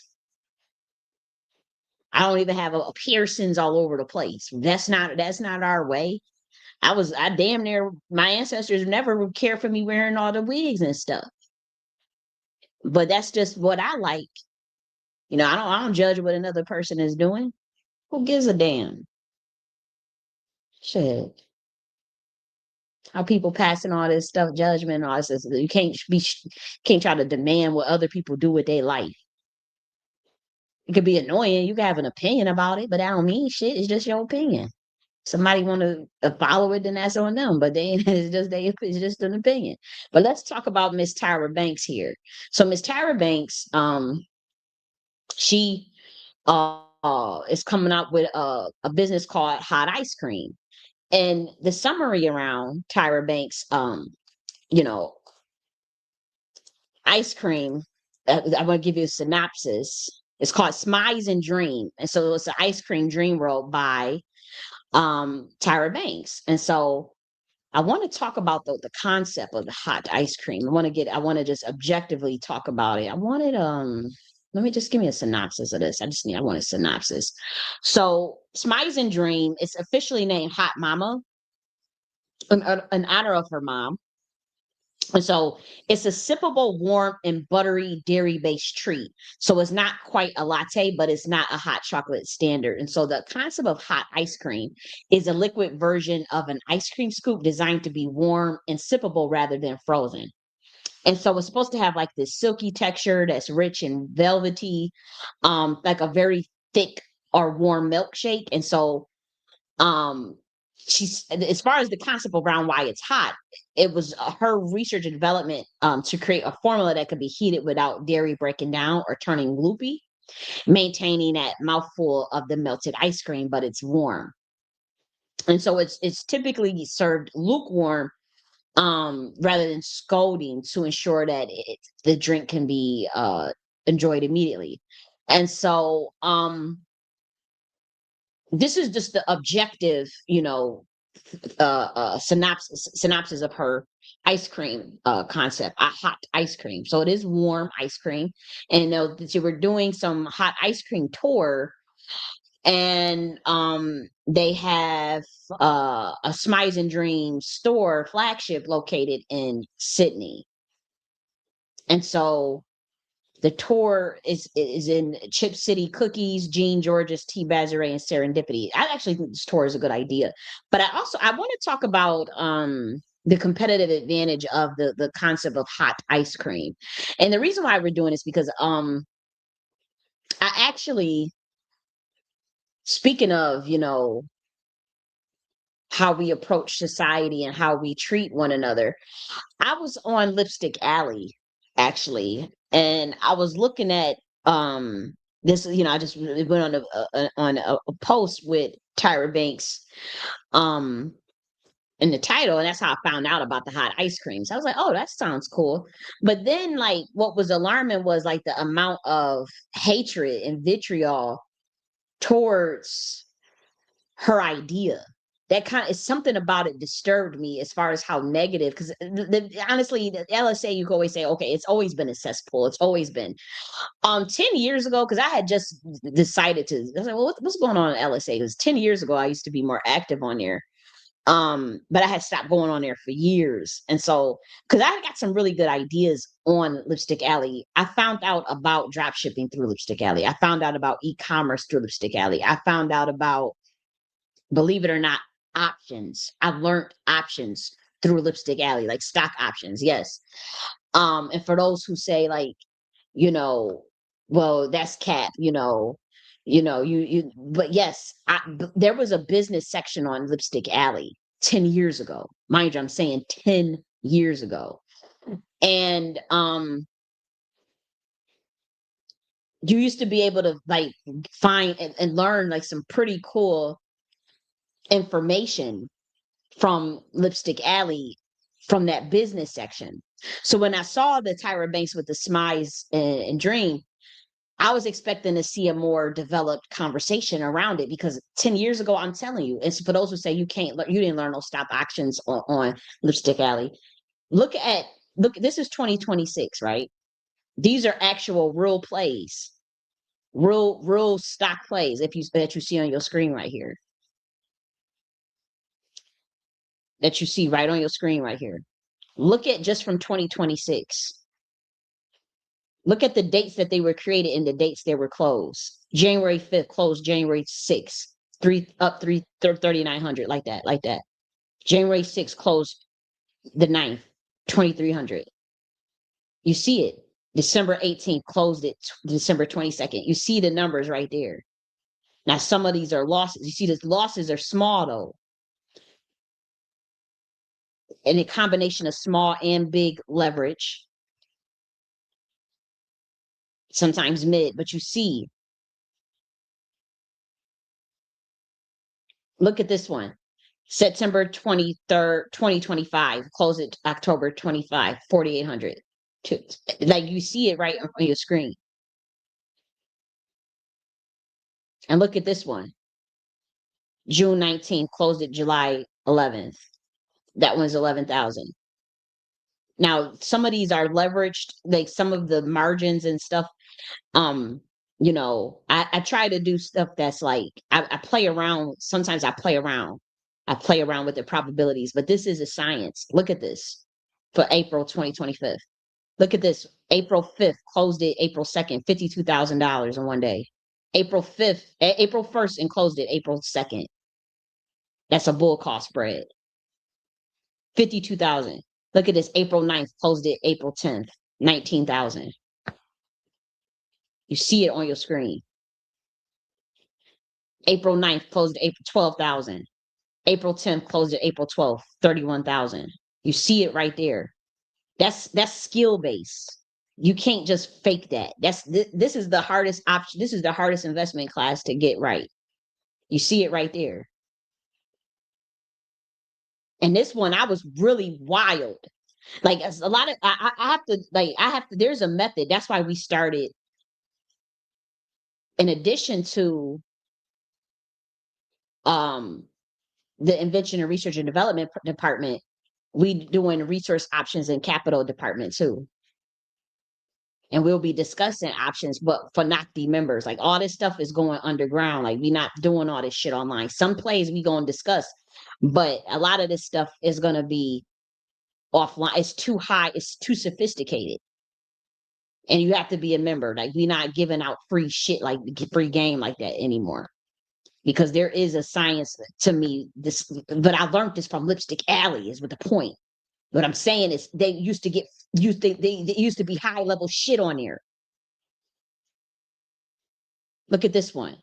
March 3rd, closed it March 5th, 43,000. But that's the point of me bringing that up. Look at this one, 100 March 3rd, closed it March 25th, 101,000. And that was at 39% of a bull put spread at 39%. And I closed it March 3rd, closed it March 25th. I forgot all about that too. But I'm saying like those are some of the big ones. But this one, look at this one, 80, closed it February 24th, opened it February 24th, closed it February 26th, $80,000 right there. You see that? That's a bull call spread. That's on NVIDIA. But you see, even the losses is real small. 214, we get out.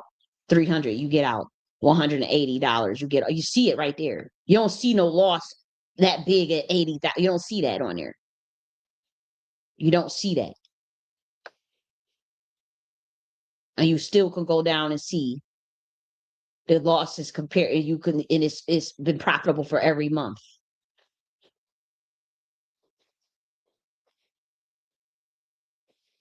And that's still in 2025. And these are all smaller accounts. Sometimes I like to do small leverage stuff that's real small time for my ass. I ain't got money all like that. And so this sometimes the plays are real small. You see it, they're plus $75, plus $200, plus 151, plus 92, plus $295. Some of the real small ones. But you see how fast it was moving in. February 10th, take it out the 13th or the 17th. You see it. And so this is going to be for our own members. And this is transitory. This is not something to depend on, but it's transitory because it's not, we're not attached to this stuff. We in this world, we're not of this world. We're not attached to this shit. Why you think I don't be? I'm not a full-time trader. I'm not. This is just me. I'm just slow and methodical with stuff, so I don't just dive into things head first, which I should do. The only thing that I'm doing that with is music because it's therapeutic. But I never really just dive in head first into anything. I study stuff for a long time before I make my move. And so what I'm saying is we learned this stuff as far as options trading. I learned this from Lipstick Alley because the black folks on there used to talk about some serious shit on there. Now, obviously, there's a lot of gossip. There's a hell of a gossip on there, you know. But when I saw the clip with Tyra Banks, when I went on Lipstick Alley, I thought that they would be given more advice or more constructive feedback on it. But all I saw was a hate fest. And that really bothered me because I said 10 years ago when black women would have an idea or come up with something or say something, you know, even if it wasn't a dog session, it was like, okay, well, this is how it can improve, or this is a cool idea. I like it. Or if you see something that, you know, it wasn't just like that idea is stupid. That ain't gonna work. That's kind of like I don't know what happened in these 10 years. Because when I saw that, I was shocked. I was like, damn, y'all dogging that lady like that. You know, I don't know. It just I don't know Tyra Banks. I'm just saying, like, okay, this is a different. Let's talk about it. You know, but it's not like it's not coming from a place of hatred. Like I couldn't believe what I saw on LSA. And I'm like, damn, it got worse. Like I know they was always gossiping on there. They was always doing that, but you don't even see nothing serious on there anymore either. Like I remember they was telling women to get into e-commerce 10 years ago. That's how I learned about it. It was telling women to get into C++, Python. It was giving out resources. I found out about certain hackathons on LSA, like certain conferences, like trade shows for inventions. Like people used to discuss some real high level shit on there. If you go on certain forums, obviously you have to go in the business section. Obviously you have to go to the tech section. But that stuff was there, but this was in the business section and they sitting up there I mean, it was just like, man, you would have thought this lady had murdered somebody the way they was dogging her, the way they was talking. I'm like, damn, what kind of scandal is she? And to come to find out, I'm like, there is no scandal. There's just her. Well, I'll say this, Miss Tyra. This is kind of scandalous. This right here, actually. This is kind of scandalous. This right here. Well, I don't know what this was about, but they was dragging you. They say that you just started drinking. They say that you just picked up a drink recently or this year or some shit like that. Well, if that's true, that could be gossip. But if that is true, Miss Lady, please do not drink. Please put the drink down. Do not drink. Don't start. If you just they said you just now starting, don't even pick it up. Go do something. Go smoke some weed. Seriously. Do not pick up alcohol. But this was hopefully that's just a rumor and not even true. But look at this was the way they was talking on LSA. I thought you was caught up in the scandal. But look at this is kind of scandalous. Magic. And I started saying, "Woo, they fly, make it rain there, make it rain there." He said, "Now she got magic with the deals. I'm back up dancer." And he got fights in your smiles and dreams. I had magic. And I started saying, "Oh, they fly, make it rain there, make it." He got magic with the deals. I'm back up dancer. And he got fights in your smiles and dreams. I had magic. And I started saying, "Woo, they fly, make it rain there, make it rain there." And he said, "Now she got magic with the deals. I'm back up dancer." And he got fights in your smiles and dreams. I had magic. Okay. And I started saying, So I mean, that's kind of that's if she's accused of a scandal, this is the scandal. This goofy behavior. in your smiles and dreams. I had magic. So I mean, Miss Lady Tyra Banks, you know that is not the look. What are you doing? You know that is not good to be out here looking like this. What are you doing, honey? But um, nonetheless, If this is the scandal that she's accused of, I mean, you know, I don't know, but this is what I would say. They say you started drinking recently. If that's true, put the bottle down. Please, Miss Lady, put the bottle down. And hopefully that's not true. But if it is, I mean, you can't be out here like that. They was dragging you. I found out about they had this up on there too on that LSA. They had this up there. That's how I found out about it. They had this up there. They was like, "What is she doing?" And that's where they was talking about the Smize and Dream thing. That's when I found out about the high ice cream. Here's the thing. Think I like the name. I think because for those that know about Smize, that's just like eye smiling with your eyes. That's her thing that she always used to teach about. And so, but when it comes to hot ice cream, this is what I want to say because I don't want no woman to fail with their ideas. Even though motherfuckers want me to fail and they be plotting on me. I'm not talking about Tyra. I'm just talking about how women do each other. I actually would like for her dream to take off. I don't see why not. Now, here's the thing. Um, I think that you want to think about the retail value of Smiles and Dreams. And when something is hot and when it has to be served hot and warm, as far as ice cream, and we talking about you're in the ice cream business, yeah, you may legitimately be passionate about making ice cream. Um, but at the end of the day, you know, you're still you're in a business. It's a business, okay, at the end of the day. And so on some level, you're thinking about maximizing profit as if you have shareholders, even, you probably feel under even more pressure. And I don't know if you do have an investor in that, but it's none of our business. But if you do, then you probably feel even more pressure. And so I think when you think of the concept of the hot ice cream, I think that you want to channel what is actually hot. Is that in the literal or the figurative sense, or are we talking about even the flavor? And I'm going to get in some more of the creative aspects of the analysis of the product itself. But right now, I just want to talk about more of the profitability. I think if you think of, and follow me real quick, like just hang with me because I'm going off the dome. But when you think of like hot ice cream, does it actually have to be hot in texture? Could it be hot in flavor but still be cold? Okay. And I'm literally gonna give you like literally like the flavors, the ingredients, everything that I'm not and you say, well, why would you do that? This is just an analysis. This is not the university. We're doing pathways and company business session. That's it. Analyzing an existing product in business. That's new.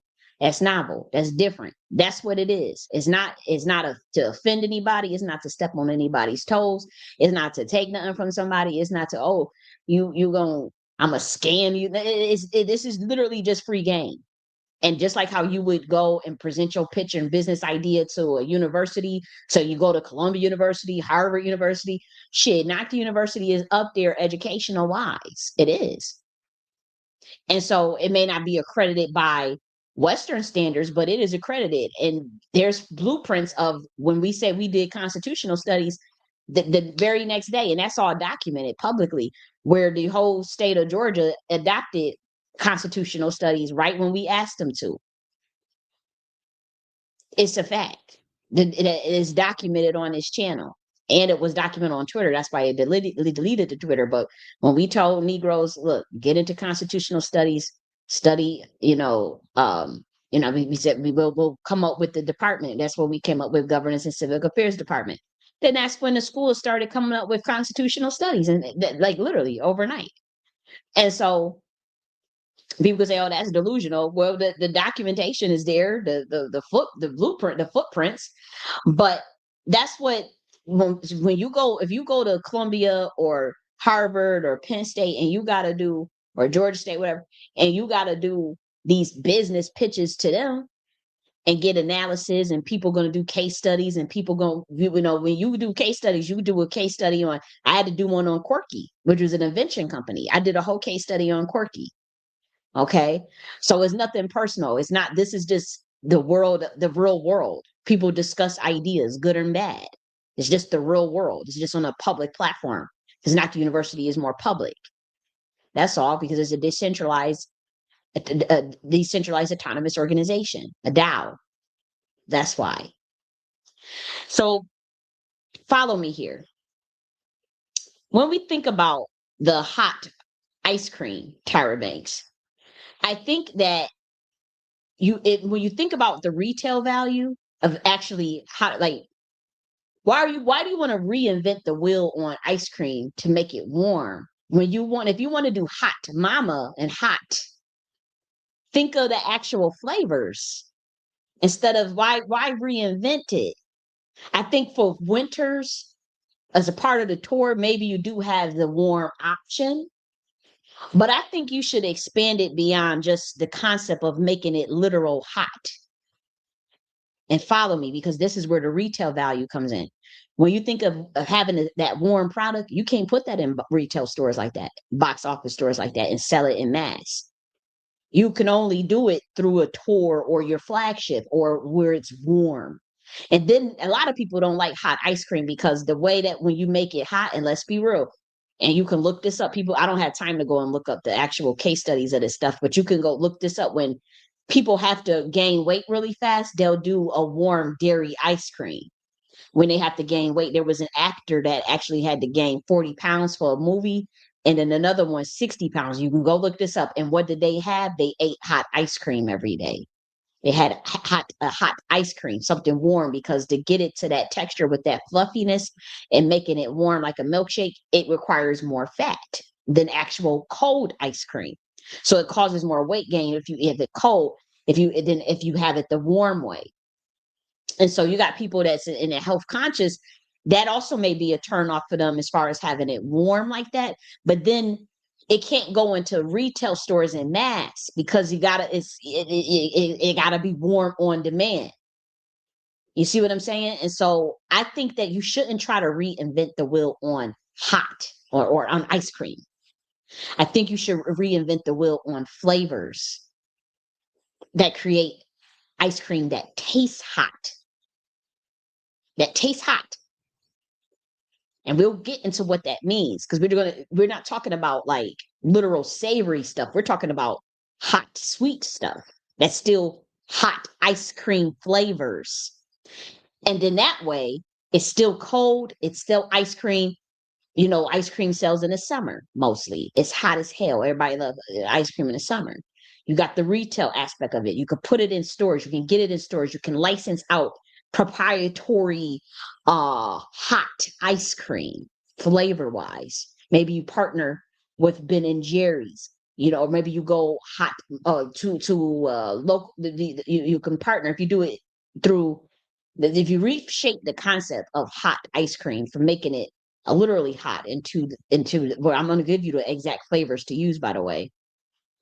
You got the retail value, you got the partnership value, you have the licensing value, because you could license your brand of Tyra Banks, Smize and Dream and shit, right? You could partner with an existing ice cream company, whether that be, you could do I don't know, Ben and Jerry's or Haagen-Dazs, or something that's health conscious, because you could play on, or you model, or you can do even the local ice cream, small time companies that got manufacturing capability, and maybe even some distribution themselves.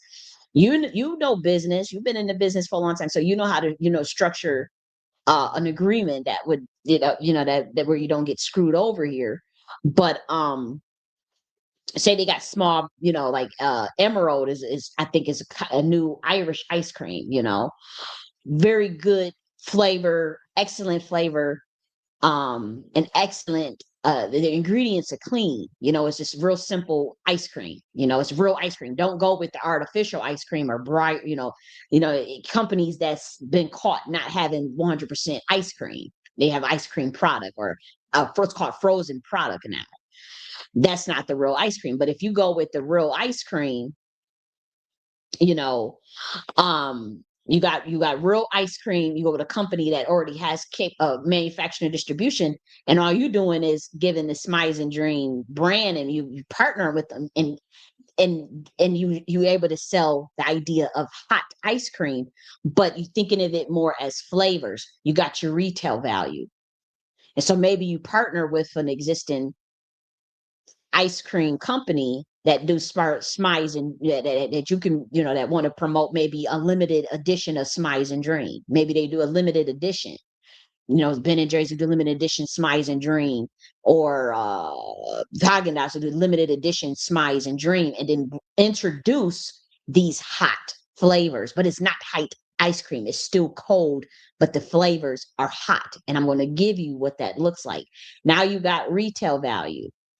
Now you can sell it all year round in the grocery stores in mass. And these can be some good ass flavors. What I'm about to give you today, honey. And so if it's broke, don't fix it. Why reinvent the wheel when it comes to ice cream? People don't want warm ice cream. Even in the winter, people will eat cold ass ice cream. No lie, in Buffalo, I had uh, uh, I remember growing up, we had a family member that worked at Dairy Queen in Buffalo. And if I'm lying, I'm flying. I remember in the cold of Buffalo, because she worked there, we found a way we can get some free ice, that's your plug for free ice cream. And in the winter, yes, we was eating ice cream. Everybody know in Buffalo, people eat ice cream year round. But and if you have it warm, maybe that's appealing to people in the winter, sure. But then in the summer, that's where you get your ice cream sales. What do you do in the summer? If you think people will pick warm ice cream over cold ice cream in the summer, I got a bridge to sell you, Miss Tyra. They're not going to choose warm ice cream over cold ice cream in the motherfucking summer. And that's when most of your sales will come from. Not only that, some places that is more warm base in the southern states, they'll do ice cream in the winter. They don't care about that. When it's I got a big ass pint of ice cream now. That's what that they don't. I don't care that it was cold. Shit, you put the heat on or whatever. You enjoy your ice cream cone.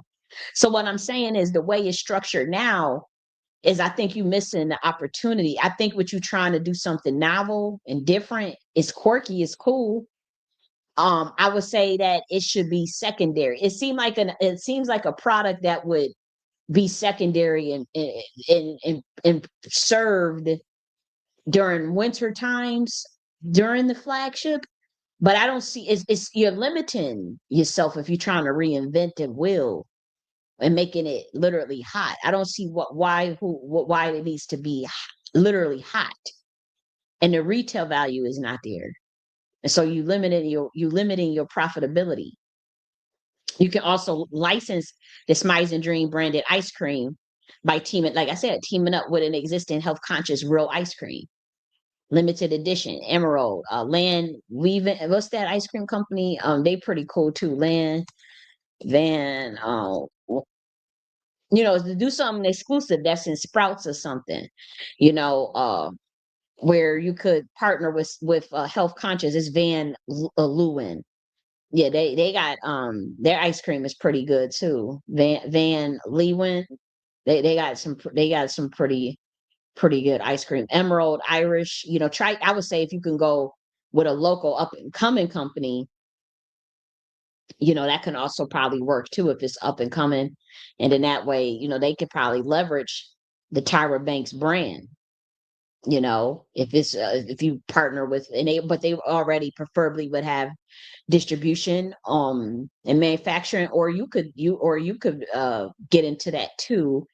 Um but I think there's room for this to be, because I know that's a lot of money with the flagship, and then you was trying to do something in New York, not New York, what was it, Washington, it was one of the states here where you paid 2.8 million for a building for that plate for the ice cream. And see, that's what we're saying. When it's warm like that, most of the ice cream sales are going to happen in the summer. And so you've written a 2.8 million. I think that, yeah, I decided to just not do that and go to Sydney. I don't think none of that was important at all.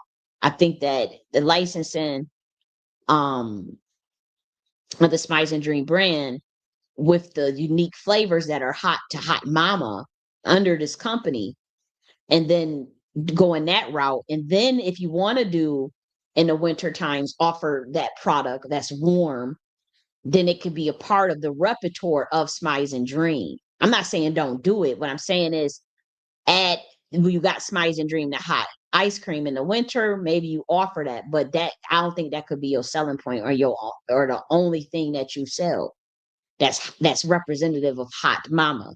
I think you should do regular ice cream. Now I'm about to give you the flavors that are hot.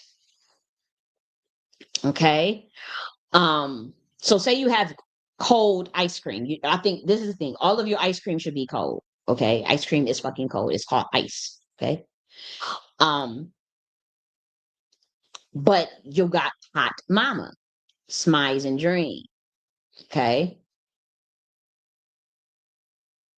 You got, see, you already got this is all supposed to be warm or something. So that means you already got the capability to make these things. I'm just saying I think it should be cold still.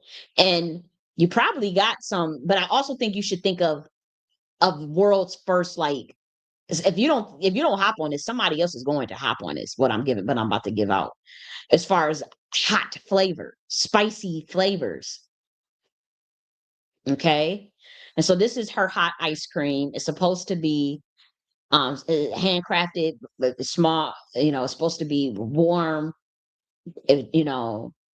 And but what I'm saying is the retail value is not there because it can't go into the stores if it's warm. And then, these flavors, let's see, they're not, this to me is too many flavors, and I'm not seeing anything unique. Pretty much I've seen it. We know about cookie dough, matcha, but we know about that. The purple cookies and cream, purple sweet cream, that's kind of different. This one is different. This mango, we saw that before. We saw cheap chocolate before. We saw a lot of this stuff before, pretty much. Cotton candy, we saw that. Fairy bread, taste cookie dough with salted butter ice cream. We saw that before. And so what I'm saying is, I think this all should be cold, right?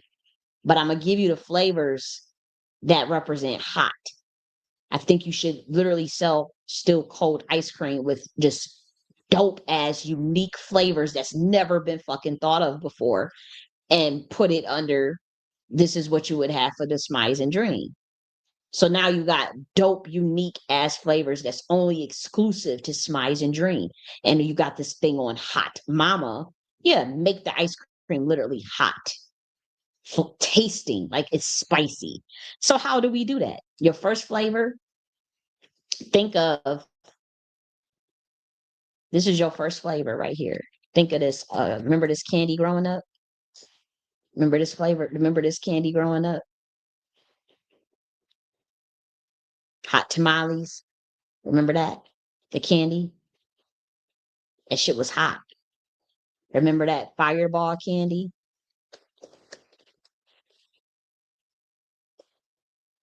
And this is just one of your flavors that I'm giving you. Actually, this is the second one because I'm gonna give you that flavor too. But remember the fireball candy? There used to be a fireball candy that we used to eat as kids. These ones right here. Remember these? I used to be, come on, everybody used to eat these as a kid. So these are really hard. And so obviously you can't really, but I'm saying the flavor is, follow me. You come up with these ice cream flavors that represent this hotness. This was spicy growing up. Hot tamale, even the hot tamale ice cream, Mike and Ike's. This candy was hot. And so what we saying is like, think of ice cream like that, that is literally hot. So your first flavor will be chocolate, cayenne pepper, actual fresh ass cayenne pepper, And then maybe you have some hot tamales in it. Now you say, how can chocolate and cayenne go together? Watch this. It's literally spicy though. Look at that. Have y'all ever had chocolate and cayenne before? I've had it. It's a powerful diuretic. Ooh, be careful. I had a fresh ass cayenne pepper with chocolate. This bar right here, cayenne pepper dark chocolate. I had that before. Oh, you run to the bathroom. That cayenne pepper is like a diuretic. It was real fresh. They had it just from Belize. I had a friend that went to Belize that was picking actual raw chocolate, cocoa, and they were making it. And so that's one of your flavors, cayenne pepper with the chocolate. And then you can add little micanites to it, that flavor. And that's hot. And it's spicy. The ice cream is literally spicy, but it's hot mama, but it's still ice cream. That has retail value. You can put it in the stores. It's still cold, but it's hot. Why can't it be just hot? Why it has to be, you know what I mean? Like with the chili on it. Taste it. It's with cayenne and chocolate. That's an excellent ice cream flavor.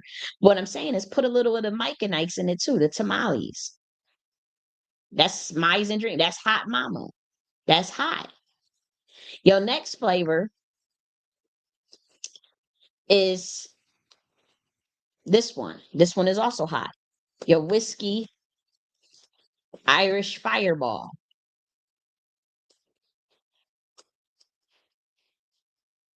That's your next flavor. You know how they got rum ice cream? Look at this. If you guys think that they got rum ice cream, right? Look at this. Even Haagen-Dazs got a rum ice cream. And I don't drink, and I'm not promoting drinking. I'm just giving ideas. So this is the rum raisin ice cream flavor. It's cold, right? But what I'm saying is, instead of that doing rum, do the I mean, and I'm not saying actually use fire, just it's the flavor. You could just do cinnamon whiskey. You could call it cinnamon whiskey, cinnamon whiskey, you know, fire whiskey ice cream. Be creative. Don't just take someone else's brand or whatever. But they have rosé. They got the whiskey, but I'm saying is do the fireball. Make it hot, make it spicy though. Make it real, real spicy. That's your second flavor. Whiskey fireball. Non-alcoholic though. Just say non-alcoholic. Because you're just doing the flavor of it. You don't actually want to, just not non-alcoholic. Okay, so that's your second flavor. Is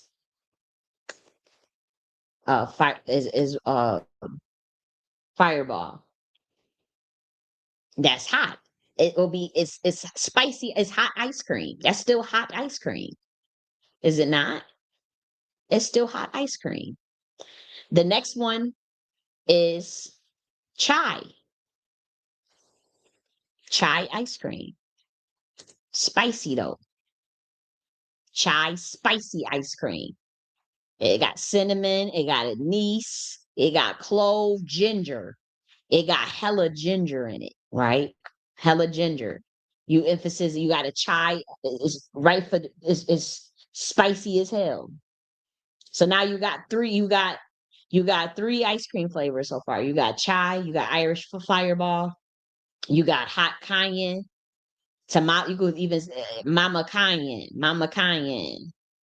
hot mama cayenne, mm, hot mama, uh, uh, hot mama Irish fire whiskey, hot mama, hot mama chai, and it's still that retail value. It's cold ice cream that's hot. The chai is hot. It's spicy. It's ginger. You got a bunch of anise. You got a bunch of, you know what I mean? And that way it still qualifies under that hot brand. And maybe you add something unique to it. They don't just copy the chai flavor. Maybe you add something dope to it that's still about smize, because you still got to think of smize and dream. And so the dream part could be adding something quirky and funny. You got a quirky personality. You already got a quirky personality. And so that's where you can add some of your quirkiness to it. It's chai, maybe like it's chai, but maybe it's purple. Maybe it's chai, but it's red or something, or it's different. You use beet coloring to give it a whole nother take. Something quirky that's you only know what that is. That's where you can add the smize and dream, because yeah, dreams are, you could dream of all types of abstract ideas. And so you still want that smize element to it. I'm just giving you the flavors. Cold ice cream that's hot. That's how you think of that. But then add something that's unique. So smize, hot mama chai, or however you want to name it. You don't even have to name it chai, but whatever you want to name it. And you have, maybe it's a chai flavor, but then you added something really unique to it. Make sure it still tastes good though. And now you got that box off, you got that retail value.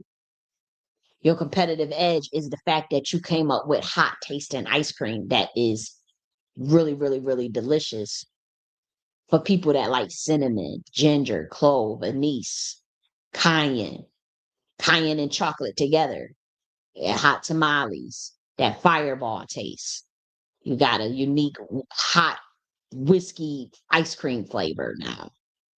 Ice cream is not my passion. So you say, well, why would you give out all those ideas? You could start that up yourself and use it for yourself. I am not, I don't, ice cream is not my passion. I mean, obviously like to eat it, but I wouldn't want to get into the ice cream business, but I thought it was really cool to learn about somebody else's story who is passionate about ice cream. You know, I thought it was, I'm like, okay, I think the idea is different. And so when I heard that it was hot, I said, well, what about the retail value? What about the fact that ice cream sales are boom in the summer? You selling something that's warm. And then in the winter, do people go towards ice cream, warm ice cream, or would they go towards something less fattening, like motherfucking hot cocoa? They probably would go for chai tea, hot cocoa, coffee. People don't want all that fat stuff. It's already the summer. I mean, it's already the winter. Yeah, it is, that hot ice cream has more fat than regular ice cream. And then, a lot of people are going with the frozen dessert ice cream, like Enlighten. Maybe you could team up with Enlighten. They have keto options. They get this ice cream where it's only 300 calories for the whole pint, like Halo. Halo is your whole pint is only 300. The whole pint is only, you see what I'm saying? And so people is going that route when it comes to ice cream too. They don't want to, if they cutting back the ice cream is they reformulating that to have less fat in it. And then you coming out with hot ice cream, with the thing that people use to gain weight for movie roles and stuff, or when they want to put weight on them after, you know, uh, illness.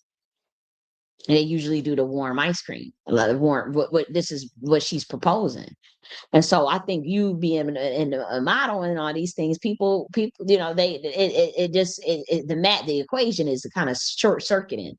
So what I think is that if you go more the route with the cold ice cream, hot flavors, and then maybe you keep the warm ones for the winter, especially at your flagship, and then you still offer the cold too. I just think all I'm saying is get into the cold and come up with some dope ass hot flavors. And I really think that's where the whole brand should go. I think you could have been done cheaper, because then that's just teaming up. You got your own flavors, but then you can team up with a limited edition and license some of that stuff. If it's proprietary enough, how you get it proprietary, I mean, I could actually probably sit down and think of that stuff, but I'm not working for free. That's too much work for free. No, I can't do all that. I ain't doing all of that. But what I'm saying is you could probably come up with something that's proprietary enough, but you can license and actually your brand, the Tyra Banks brand.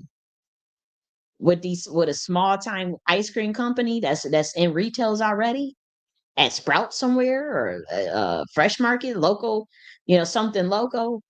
Yeah, you can license. Yeah, they would want to be tied probably to, okay, we small time people don't know about us, but we got Tyra Banks, brand that's able to promote her unique hot mama flavors, her unique hot mama ice cream, and we able to, produce it on some level. I think that's how it should have went to begin with. I want to know the logic behind wanting it warm so bad. Maybe that's her thing, maybe she likes warm ice cream. But I mean, you're still in a business, and this is still a business. And so, like I said, I do think you should offer the cold too, sweetie. I do. I really do. And another flavor that you want to do is classic spice pineapple upside down cake. That's another flavor you want. So a lot of people don't know that pineapple and vanilla ice cream actually is tastes really good when you mix it together. Pineapple and vanilla. But see, what you're doing is once again that spice. And so classic spice pineapple upside down cake, that would also be an excellent ice cream flavor. You could think of that spice, cinnamon, the nutmeg, cloves, allspice, and caramel topping in cake batter, actual cake batter. You put that in the ice cream. That's how many flavors you got now? That's 4 flavors. You got your tamale, cayenne chocolate. You got your Irish whiskey fireball. You got your hot mama chai, heavy load on the ginger. You can even do ginger snap ice cream. Heavy on the ginger snap ice cream. You got your classic spice pineapple side classic spice pineapple upside down cake flavor. That's 4 different flavors right there. Cinnamon, nutmeg, cloves, allspice, all natural ingredients. Keep it, real simple. Your next one is spiced apple pie or spiced apple cider. Think of that too, spiced apple cider. That's your 5th or 6th. How many? It's like your 5th, 6th ice cream flavor, spiced apple cider. If you're talking about hot mama having something hot, have it cold and just make it hot flavor. So that motherfucking way, you can get in the retails, mass production. You can sell it all year round. You hit up the summers. You got hot ass sales. You got you can partner with some of these licensing with some of these companies and license certain things. Have a limited edition Smiles and Dream coming near you, cold, hot ice cream, hot spicy ass ice cream. It's spicy. It got a little kick to it. I mean, play around with the flavors, but as long as it tastes good. That cayenne chocolate one is probably gonna be your most spicy as far as taste wise, as far as like, but you still want it good. Like you want people to be like, yeah, that shit was good. And then also you want that natural herbs, the natural, the natural herbs. People are like that too. That the fact that they get an actual real cinnamon, real nutmeg, real cloves, real allspice. You know, You're not you put in the actual when you make this classic spice pineapple upside down cake, chai, they getting real anise, they getting real ginger. Even with the hot tamale with the cayenne, that's real motherfucking cayenne. Even with your whiskey fireball cinnamon, you're getting real cinnamon, but again, make it non-alcoholic because you don't want to promote alcohol. Your next flavor is a spicy pina colada. So that's your tropical. It balances the sweet. You got pineapple, coconut, habanero, and jalapeno peppers, and hot sauce or spice rum. That spicy pina colada flavor ice cream. Spicy pina colada. That's right there. And we talking about jalapenos, habanero, pineapple, fiery kick. It's spicy than a motherfucker. But it's pina colada. It got motherfucking coconut in it. Okay. This is a couple of million right here. I'm telling you, make it cold ice cream, girl, and just make it fucking hot flavor. and go back to the drawing board and implement that, and then still do your warm ice cream in the winters. Keep the flavors you got now, and then maybe you transition out of that if you realize that your cold ice cream with these hot ass flavors is selling like a motherfucker. Jump on it because they going somebody else is going to, because they already. I don't care about getting in no ice cream business, you know. For consulting, maybe it was consultation, but I don't have no intentions on, starting up no ice cream stuff. So I'm like, man, somebody will jump on that, on these, don't be shocked if you see a spicy pina colada ice cream somewhere, or a classic spice pineapple upside down cake ice cream somewhere, or a spice apple cider ice cream, or a spice chai ice cream, or a spice whiskey Irish fireball ice cream, or a spicy hot tamale cayenne chocolate ice cream. Don't be shocked when you see it, because if Tyra Banks don't jump on it, that's what the hell is gonna happen. So Tyra Banks, I'm telling you, make it hot, spicy. That's all you got to do, and then you get the retail value. You can break into the new market. You can license these flavors, and if you could probably make it proprietary enough where it's something different, as far as where you done balanced out that heat, that spiciness with the dairy itself, because we all know that dairy undermines capsaicin. So you know what I mean? You already got a winner right there. The fact that the capsaicin is undermined by the dairy, real herbs, health conscious. You get it in sprouts or something, you know. This, and you now you can do retail. You can sell it in the stores, and you could do your own flagship. That's literally. I mean, I'm just saying, this your idea, this your baby. But I'm just saying, like, when I saw them dogging it like that on LSA, I'm like, damn, what happened to then people used to say, well, give some constructive feedback, some advice on how they could pivot if they don't like the idea or something. Like, why would you just tear it down completely? I didn't understand that. But I think that the competitive differentiation around warm ice cream is that around Christmas you can do your flagship and offer to both the cold and the hot choice, or maybe hot for a limited time, but I was thinking, like, well, what, instead of the flagship, did you not want to do the mall stand, or a kiosk, or a retail merchanting unit? Was that like not grand enough, a retail merchanting unit, just to really proof of concept around um the idea of warm ice cream? It seemed to me like, wouldn't you have started with a retail merchanting unit, or a kiosk in like an existing mall or something, just to try to do more market research around it? Maybe that was already done. That probably was already done, as far as getting the market research around, you know, um, the validity of hot ice cream, warm actual ice cream. Has that, what's the proof of concept on that? And I wonder what did that market research entail, if she did that. She probably did.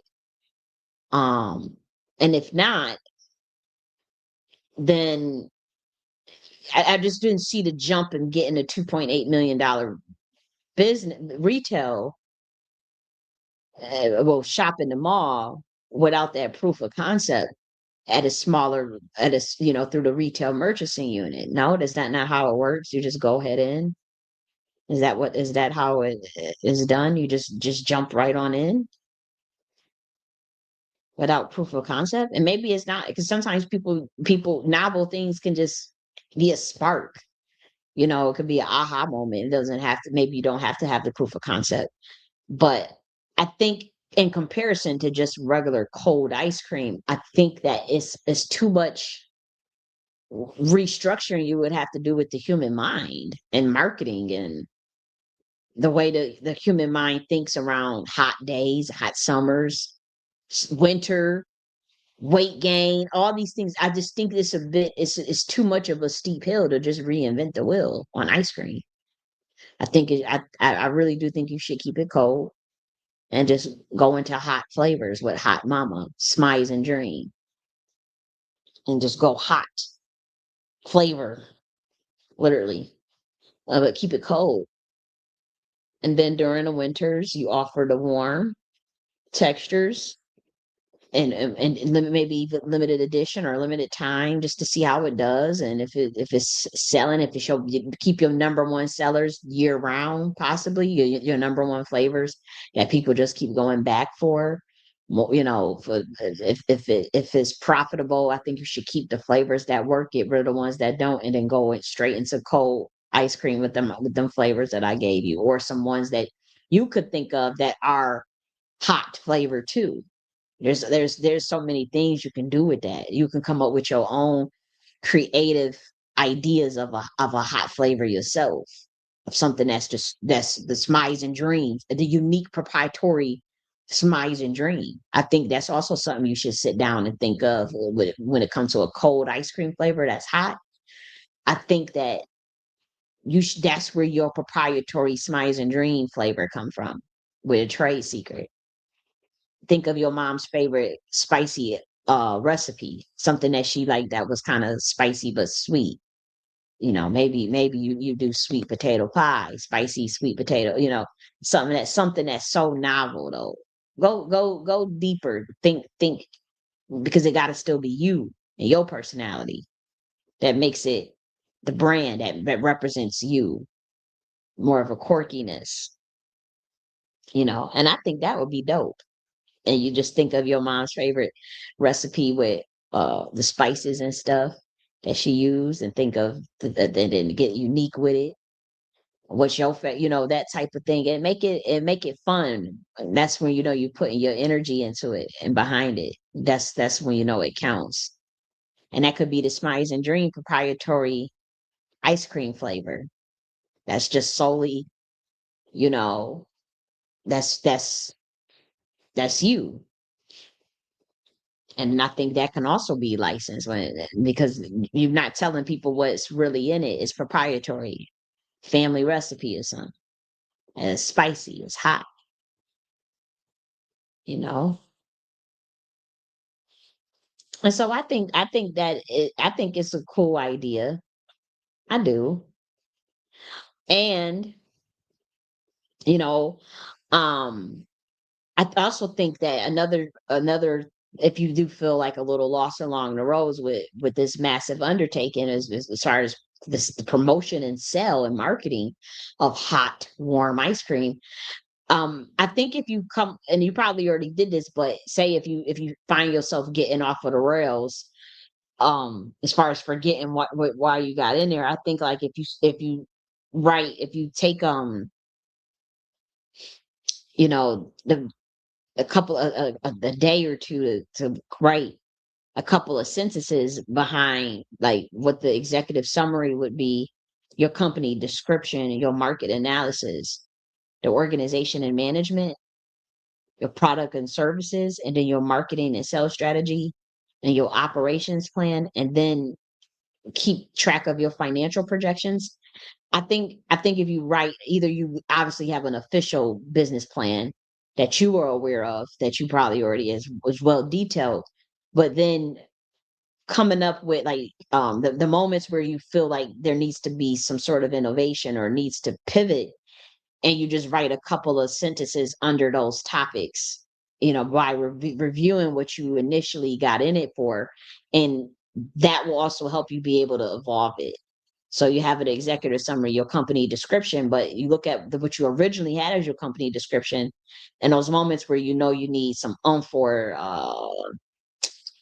you know innovative idea, you can add just a couple of sentences, just come up with one or two sentences each time of how to improve it or just to reshape it into what you need it to be. You don't have much time for that, but ideally that can also get things on track, if you don't have a full blown detail, just which most people would you would presume does. Um, but that's what I would say. I think it's a cool. I think you have something here with this. I just think that I'm not sold on it being warm. I think that if you're going with the idea of hot, with it literally being hot,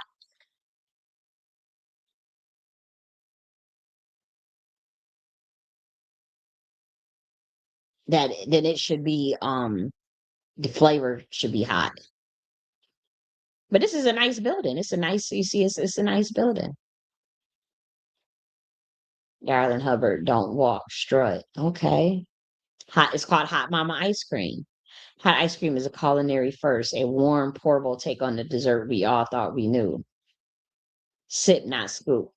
And so I think that the good thing about this is that this stuff can be written within a day on the website in terms of making it more of a hot flavor.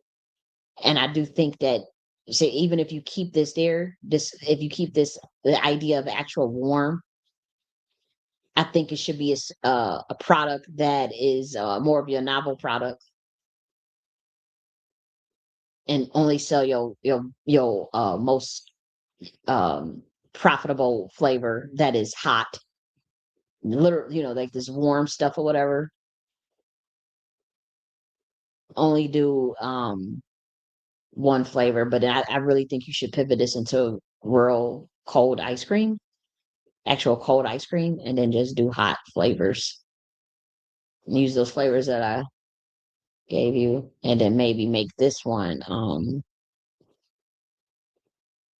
uh a novelty.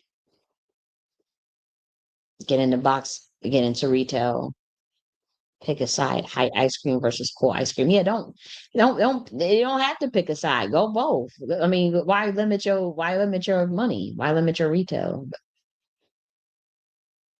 No, I think that you should. Why would you have to pick a side? Most people are going to go with the cold ice cream. I have to tell you. And so, I saw the interview where she was saying, why bottling wasn't her passion and how she wanted her legacy to be ice cream, and she was crying in this interview. That's what they said. Um, but I don't see anything wrong with the idea. I just think that it needs some development. And then they saying that you just started drinking. If that's true, don't drink, you know, pivot this idea a little bit. Please use that those flavors that I gave you. Somebody else will jump on them if you don't. I'm telling you. But this wasn't about tearing her down because I actually think the idea is cool. I do. I do. And also, speaking of ideas, I remember we talked a little bit about an idea about like coming up with the for the ladies that was doing this hair weave stuff, like when we spent like all this money, putting that money outside of to buy all this weave and shit. How I was suggesting that I was hoping that one of these youths would just come up with their own, as we threw out acacia wood, we threw out banana fiber, ramie, flax, and even hemp, as far as being able to derive like strong pliable filaments that mimic hair.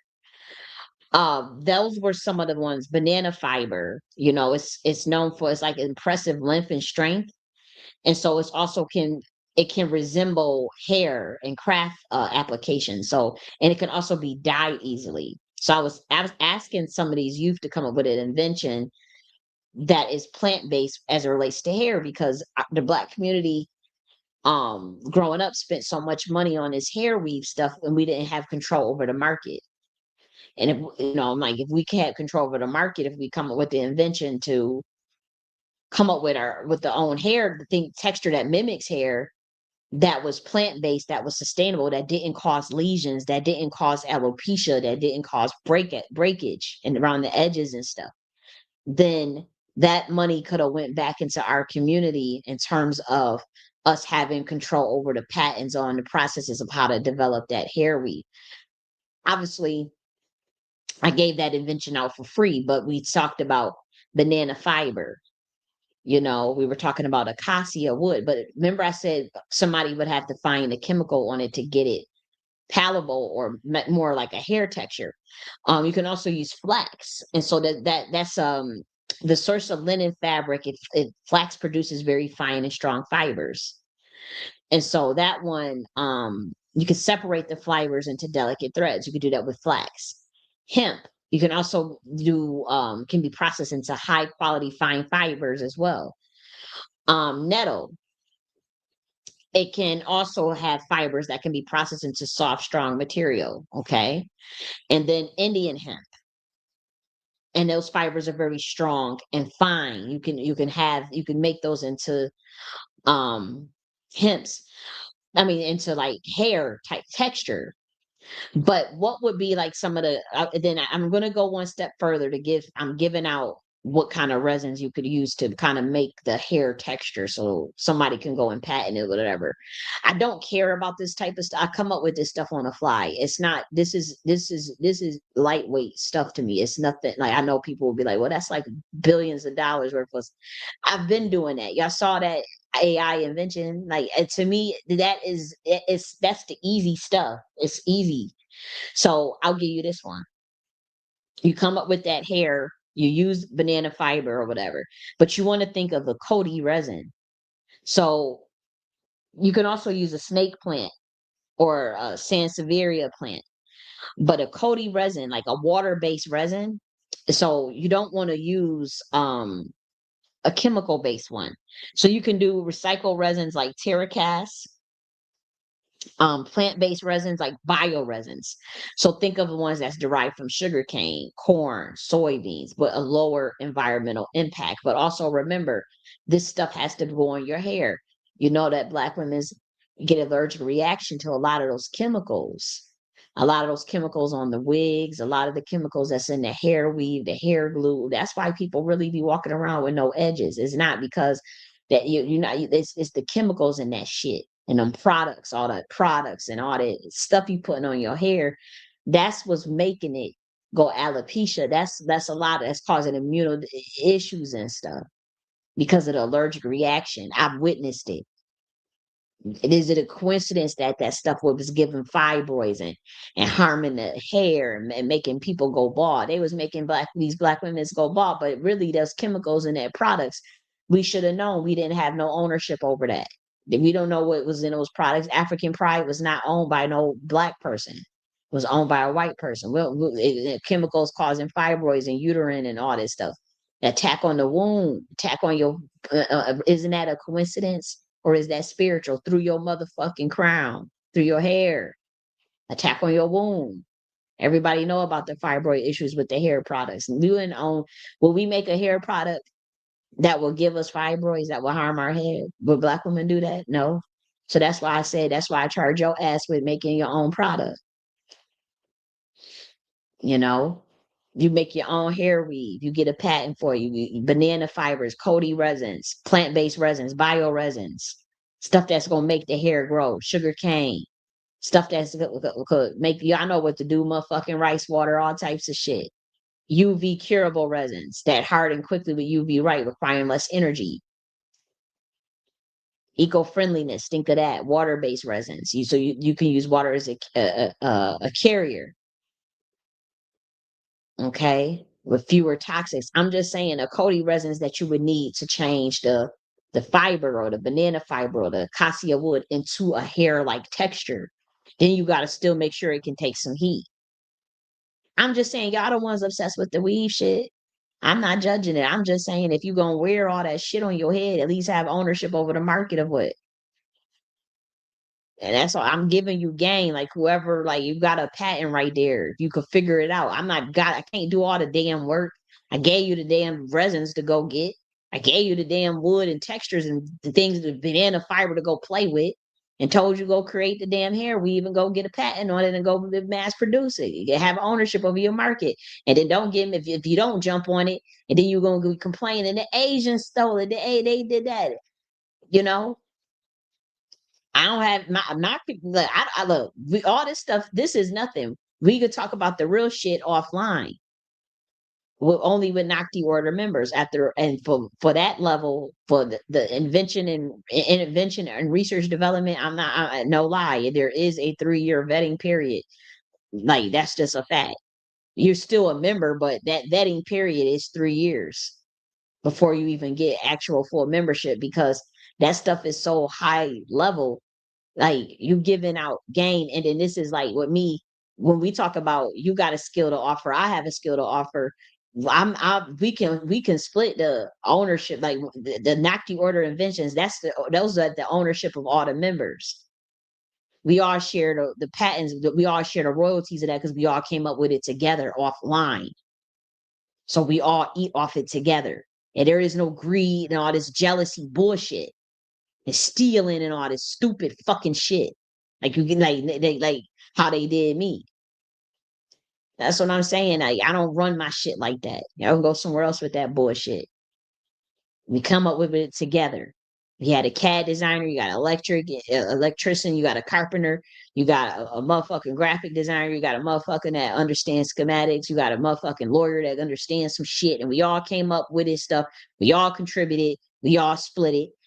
Most of my ideas, most of my inventions that I came up with myself. So, but if I had somebody help me push all this shit together, then yeah, like it's just intellectual property. It's mine. It's special at the end of the day. But if somebody helped me with my shit, then they should be able to, it's like it's for the members that's within the Nakhti order. It's all of our invention because we all put it together to make it work, to bring it to market.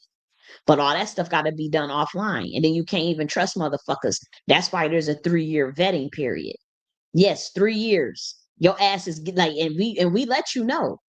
We let you know because it ain't no oaths or there ain't no weird blackmail stuff over your head. So we can't run it. We have the vetting period is different. We're not basing things off. We watching your character. We watching how you fucking move. There is channels, like there is a framework that the member get to see in terms of what they actually being vetted on. It ain't just a blind criteria, and it is 3 years, and we telling you that, and there's also other things where if multiple people complain about the same behavior of you anonymous, that also can restart the probationary period of a member. If they find out, okay, we found out three on multiple occasions, these multiple people is coming to us about your behavior as it relates to doing something that's undermining the entire order, or that means you could be a fucking spy. That means you could be a fucking op.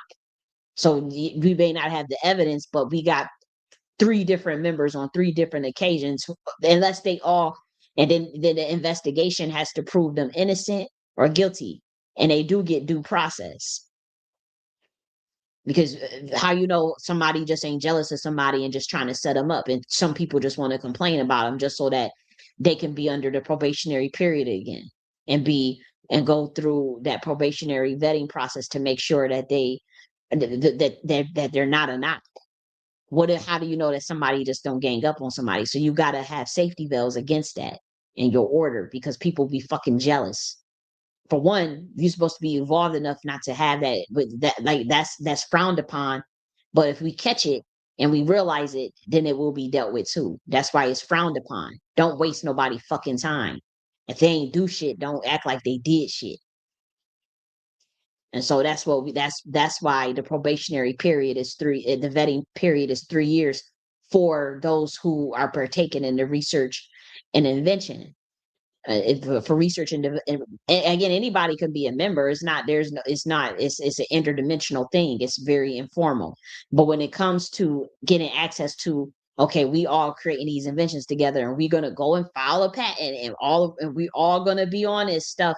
And this is the owner. It's gonna be real basic, real easy to understand. We all get this amount of percentage. It's 5 motherfuckers, 100% divided by 5. It's 4 motherfuckers, it's 10 motherfuckers, 10% each. What the fuck? Like, to keep it real fucking simple. All this greed shit. But contribute. What ways did you contribute? You did this, you did that. Keep records and tallies of every motherfucking thing, so that ain't gonna be all this arguing and fighting over some fuck shit. But that's why at that level, that period requires that 3-year member vetting period, because it is mechanical and structured. Ain't no nigga shit going on. And ain't no you running behind somebody back, going to tell somebody and giving out the game, and giving out our inventions to other motherfuckers so that you can get a bag, selling us out. That's what niggas would try to do. They'll come, they hear a good idea, they'll give out the secrets to fusion power to a fucking enemy, like a fucking idiot, and then fuck us all over. That shit been happening too. That's why and I'm telling you, we that vetting period is military style. There is no hazing, no oaths, no blackmail bullshit, but but the triangulation discernments, the all of the top secret quantum leaping logic on that ass, we have no choice. We cannot. You have to be able to be trusted. How, and in that case, there will be certain things, and if the vet in the vetting period to test your integrity, do you have an integrity when nobody is motherfucking looking? Now, I mean, you signed up for an extra credit on, um, to get a free lunch or something. I'm not talking, I mean, but I'm talking about something major. Did we see you setting your family member up? Did we catch you in the act, trying to gang stalk your family member, doing something weird? Did we catch you in the act being jealous of your own friend and stuff, your own flesh and blood? Did we catch you in the act? Did we catch you in the act, jeopardizing, doing something crazy? If we caught you in the act, then how could we trust you with our inventions? How could we trust you with our information? And really, it's nerve-wracking, but we also doing that offline test before we fully abort mission. I told God, I said, I'm not aborting the mission until I at least try to do something offline. I already know online don't work. Online back in the day used to work. It did. I've met people online that flew from cities and states. I've met them back in the day. That don't happen no more. Your friends used to come get on a motherfucking plane or get on the bus and come and see your ass. Okay? Or that you met online back in the day. Yes. Yes. It's facts. A motherfucker that you totally just met on the internet. We talking about friends, like girls, not on no, like, hey, you're because the internet was still new, and it was real cool people that people that's introvert, people that's just found somebody that's more like-minded. Because when you're in the school, sometimes you don't feel you fit in. Maybe you don't fit in your neighborhood. Maybe you don't fit in, and then you'll find your friend online. You know, I used to find friends from the South, because my personality was Southern charm meets a little more fast paced. Because I used to like the kids from New York City too. I used to learn a lot from them because their mind was faster than the kids in Buffalo, including mine. And so they were more savvy than us, and I admired that about how fast their mind worked. The New Yorkers from New York City, like Queens and Harlem and Brooklyn. Like when a lot of them come to Buff State. They used to go to college in Buffalo, and so I used to like to hang around the New York City kids and learn from them. They used to laugh at me as they thought I was country. They used to be like, "You act like you." We look at Buffalonians as like they kind of country to us. They used to think they like y'all country. And they used to just bust out laughing at certain ways we would act, certain the dress, and like, New Yorkers like to have some type of style, swag. Even it's not the most fashionistas, but they got a lot of swag. And so, they would be looking at us like y'all. They was like, you could tell when somebody from Buffalo. That's what they used to say. They said you could tell with some, and they actually, I actually have style. So it's like, well, you kind of different. I don't know where you dress.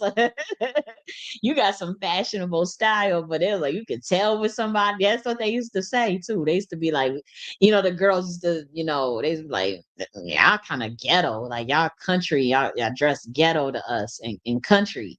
And I used to be like, whatever, shit. I don't know.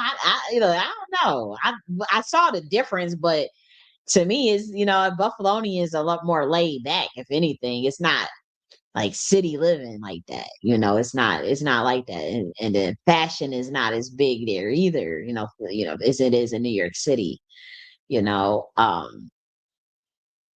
so that was different. That's just I'm just going on a tangent. But yeah, like when it comes to the membership on an Nakhti order, it has to be strict at some things. And so it's interdimensional, but once we go offline like that, um that vetting process is there to ensure that at the higher levels of what we're discussing, and if we don't find that, then we don't find that. It ain't no big deal to us. The shit is interdimensional. It's interdimensional. And so people can help us. A lot of people do help the GIA, do help without actually being, an actual card carrying member. Because if people understand that's going on, they get in on the plays, they help, and they'll bounce and they'll jump out, you know. But for those that really want it offline, like I said, I told God I'm not giving up on trying what I've seen in my mind's eye as far as the Black community until I try it offline. And if the shit just go to shit, then I just know that, I could pivot. Then I will feel like, okay, I successfully try, but if it's just an online thing, then that doesn't suffice for me, because I noticed that the it's different now. Back in the day, like I'm telling you, used to be able to start up whole houses online and then bring the people and meet up. And then them days are just gone. And so we have to do it the other way around again and see how that works. And that's nerve wracking. It is. I have to say that's like a whole nother mind fuck I got to get past myself, because it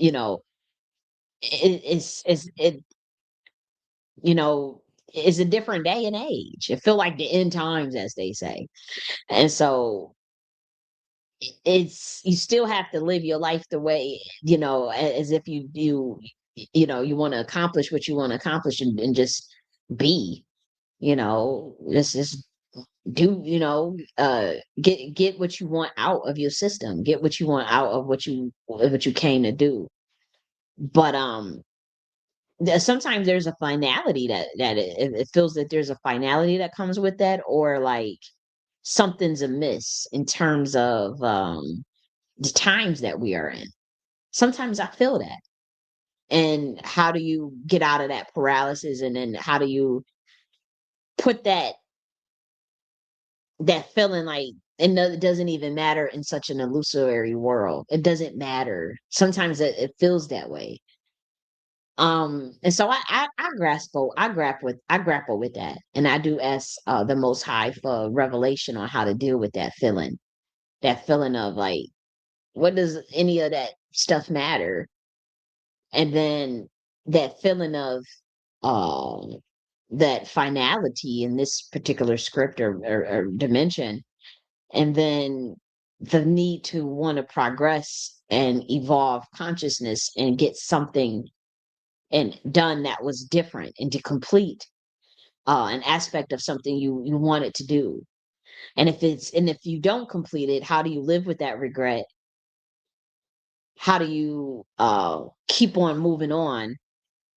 And then what type of regrets can you actually live with? What kind of excuses can you actually live with, that where your soul or where your mind is at peace and inner peace?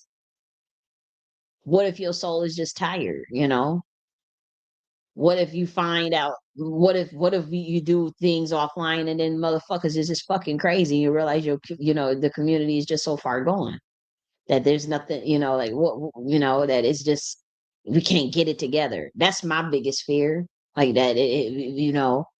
But I don't put that on. I don't project that on everybody. I don't believe that. I don't even believe that about myself. I may be slow at things and procrastinate to do things, but I don't even believe that about myself. I believe at the end of the day, things will balance out no matter what, because I believe the soul is pure, regardless of the brainwashing, regardless of the traumas, regardless of the programmings, the self-esteem issues that we all have to deal with, that society that puts on us, the feelings of self-efficacy, all of those things, it balances out in the end. And in that sense, you're moving from the place of love. And that's the only thing that matters is the space of love. And that's what we go to. And sometimes all of this stuff that it feels like a distraction almost. It feels like a distraction sometimes. Even some of the ideas, the lofty ideas, the things that make us feel highfalutin, it's still a fucking distraction from love and from our infinite potential of growth. Now, how we do that through the taxonomy and through the machinations of creation and invention, and even merchants, mercantilism, and commerce and trade, those things are a part of a governance society. I get it. But the missions, that's still too low frequency for this planet. And when I say the planet, I'm not talking about necessarily the species on the planet. I'm talking about literally the earth, the crystals in the earth, the God consciousness, the sun, the the everything that makes this planet Mother Earth, or whatever you call her, Gaia, Eden, whatever you call this planet. The planet is so high frequency compared to what is going on. And I feel this spiritual clash. I just feel it. I feel the clash. And I hear the planet calling us towards love. I hear the planet calling us towards a higher peace, reciprocity, interdependence, knowledge, and even a step beyond singularity. I'm not giving clearance to talk about that right now. One day we will. We just not even at singularity.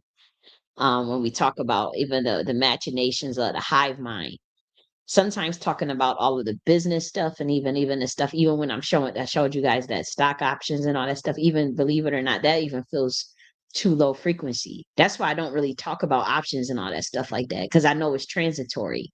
I know it's not sustainable long term. So I'm not attached to it, in other words. I'm not attached to it because the higher orders of things, and that's probably where my soul sometimes feels there's a heaviness, because it's like you're expected to conform to a world that you don't fit in at the end of the day, and many of us don't.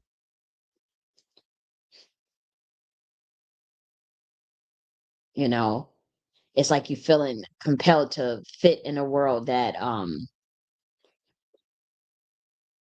me move this Instagram off, that it doesn't feel natural. And Krishnamurti say there's no measure of wellness to be well adjusted to a profoundly sick society. And so the people that's actually well adjusted to the profoundly sick society are the ones that's actually, what they say, quote unquote, crazy. The ones that can actually be programmed, because they're being programmed against their own self interest and against their own self preservation. That's psychotic. That's more crazier than the people they say is actually neurodivergent, that's actually free thinking, that's able to think for themselves, that can see through the bullshit. But we the ones that get, as they say, targeted individual, but we the ones that's actually chosen. That's why they be burying us all, to try to bury us in the algorithms and stuff, and then try to steal all our stuff, because they don't they the ones that's inorganic, they don't have no light source. I'm just saying, if it don't apply, let it fly. I ain't talking about everybody. But what I'm saying is this Earth, the planet Earth, is at such a higher frequency, and the lag is too much as far as some of the stuff that we all occupy ourselves with, including myself. I'm not separating myself from that. I'm saying that I could feel it sometimes, that clash. And we as a humanity has to make that decision which direction we gonna go in, higher or lower. Some of us we gonna choose higher, and we not gonna let nobody shame us for for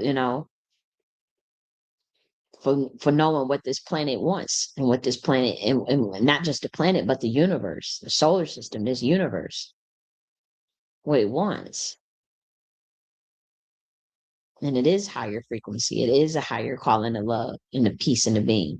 And then the innovation comes, the creativity comes, invention just comes naturally. Is you do it for fun, you do it just cause you do it, and you share it. It doesn't matter, we share it together. Don't try to take from the originator though. Like, you ain't gonna bury the person that come up with it. But at the same time, if someone else, if you had a team and they helped you put it together, then you all worked on it together. It's just as simple as that. But it's not one person doing all the work and then somebody try to steal all their shit. Like, that's not how it works. That's a backwards ass thinking. It's so at odds with the planet. It is. I don't care what nobody say. And then I'm not adopting their ways just because that's the way that you figure that you can win. That's not. I'm telling you, we've seen this script before. It's an old ass script. Planet's been doing this shit for a long time, and they all had the same fate. And so it's sad to watch, but it don't mean shit to us because we've been there, done that. And so when we see, don't be let this world corrupt you or drive you crazy. Don't let them make you change your ways. I hear people saying that the only way to get ahead is if we be evil. So we gonna be evil. We not gonna be. Nah, I don't move that way. I'm not a follower. So I don't. If the world is doing that, I don't follow what other people do, and I'm not changing my personality just so they could like me or I could fit in with they motherfucking ass. I don't give a damn what them people doing. If I don't agree with it, I don't agree with it. I don't. If I don't like it, I don't like it, and I won't be around it then. And I'm not gonna change and develop their ways just so I can feel like I'm getting ahead. That ain't getting ahead. I already know what that. They ain't no coming back from that. Them people, they can tell you what they want. You make it you in the too much in the physical realm because you see, oh, they the ones that got all the money. They the ones that got all this. They the ones that they don't have no power over you, but what you give them. It's all an illusion. It's all perception. It's a matrix. The money ain't real. None of this shit ain't real. You the one that idolize them people. You the one that put them up on a pedestal. You didn't have to do it. So like you can change it then. I don't care how much marketing and money they spend. The only weapon they got against your ass is money and your obsession with it. That's how they got you. Some shit that ain't even real while they stealing all your shit or your IP or your stuff. You gave them that's how it worked. But you don't have to deal with that. And you don't have to turn on a side and join in with them thinking that you're gonna get something. Maybe short term, yeah. Of course, short term. Everything come with a price though, and scavenger magic, that's the worst one to go to. And trying to build a whole empire off of scavenger magic, your ass won't even last a fucking century with that shit. You won't even last 50 years, half a century. Look how fast they ran this shit in the ground. Look how fast they ran Rome into the ground, Greece into the ground. Shit, look how Kemet fell when they got into all that dark ass shit. They didn't have to do it. They was a 15,000 year empire. They only tell you 3,000 and 5,000 years. But when they got into that bullshit with them Hiscos and that weird ass dark practices from the Temple of Set, and they asses plummeted like it was nothing. Nobody thought twice about it because they pissed off their own pantheons. The Tahudis, the Anubises even abandoned their asses. So I don't care what nobody say. We've seen it time and time to fuck again. Just like when them Sumerians was messing around with epigenetics and not epigenetics, genetic splicing and shit. It ain't nothing new. Same shit they doing now is the same shit they've been doing then. The fuck? We see you running, every civilization runs shorter and shorter with that scavenger magic shit. And so they thought they gonna go in a reset off of somebody else's light and favor and no, it don't work that way. And then you try to bury and kill the originator. Get the fuck out of here. I don't know what kind of shit you've been reading. and targeted individuals and stuff, then lie and covering up the pedal ring and shit. And covering up the damn pedal ring. And you want to aspire to be a part of their stuff. No. We ain't gotta act like that because we saw that what we think that's what's winning. That is a fucking digital. How is it even real? It's fucking digital as far as the money. Now they so jealous and confused and all that stuff. They want you confused. They telling you that you robots and stuff. I run around talking about just weird ass ideas, weird ass ideas that ain't got no soul in it. Somebody could tell you anything to confuse your ass. And black folk, we like better. Like go with what's in your soul. Go with your intuition and feeling and soul, but don't be spiritually insane either. Ain't nobody. Everybody is not out to get you. Everybody is not, you know. Uh,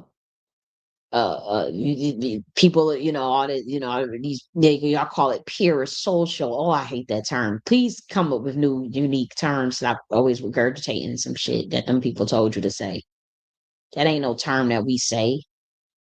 We know telepathy is real, but you just got to use it in measure, or just don't use it when you know that you can't. And here's the thing: anybody that's going to use telepathy with you in private, but can't fucking talk to you and acknowledge you in public, don't fucking trust it. Don't talk to them. That's how you handle that. Don't fuck with nobody that won't fuck with you in public, but they want to come to send subliminals to you, or talking third parties and be all weird, or want to visit an astro and all this shit. No, fuck that. Don't deal with nobody that do know that move that way. That's always some satanic shit. It's always something dark behind that. Don't ever fuck with nobody that do know that move like that. And I'm talking from experience. Don't fuck with nobody that move like that. That want to come and be all astro and shit with you and have astro, as y'all call it, pure social, and then they can't address you and fuck with you publicly. Fuck them, because I know the difference and I know what it looked like. A motherfucker that'll fuck with you publicly, and they got to get you some information in private, and then they'll come to you in a dream and tell you. Like I noticed that, I've witnessed that. I had a Black American, you know, had to come in private in a dream and tell me, damn, we ain't got much. We gonna find a way to give you either $300 or $800 this week. We gonna find a way to get it to you. If we can't do 800, we could definitely at the bare minimum do 300. We gonna find a way to give $300 to you this week. And it was in a dream. And I woke up and I'm like, what kind of weird shit was that? But it was actually somebody that I fucked with in real life, like somebody that I could call or text or something, right? And I'm thinking I'm just tripping. I don't know how to, I ain't even bring it up to the person, because I kind of felt like if it's something in private, why would you talk about that publicly? You know what I mean? So I ain't say shit. But lo and behold, as they said, by the end of the week, you should have about $300. And literally by the end of the week, they found a way to get me $300. And I did have exactly $300. And it was that same dream that person had. So, and then, certain things you just got common fucking sense, not to say nothing if when you in person or talking to them. You just don't say shit. That's how that go. That's how you can trust that person. And that they, but not just some random motherfucker that is fucking with you, and then you don't know what they in public, and they fuck with, they screw you over, or they dog you in public. Oh hell no. Run like the motherfucking girls and boys, run.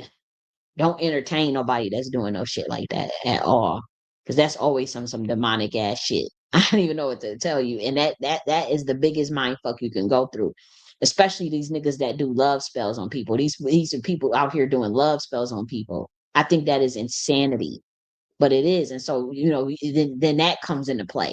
You have to be very careful, man. And that's why the angels didn't like it, humans knowing about certain things. And then some angels didn't give a fuck. But you got to think, some of them angels that was teaching that stuff, was they trying to ruin the human race, or was they trying to help it? You have to ask yourself that. You have to reflect on your society, and then if somebody fucked up, they can admit when they fucked up. But some of this stuff they got in their hands in the wrong, it was like giving a fucking toddler a nuclear weapon, you know. I'm not denigrating humanity because I'm a human. I'm saying I'm a spiritual being. That's why I don't consider myself like on that same level because I do know that a spiritual being has more clearance through the legalese. So you don't really hear me say, I say I'm a spiritual being in the flesh because I know the legalese they put the human under. And so, yeah, I'm a spiritual being. And no, I'm not under maritime law.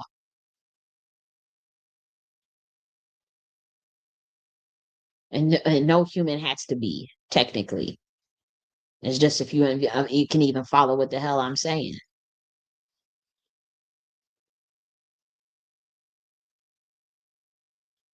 But yeah,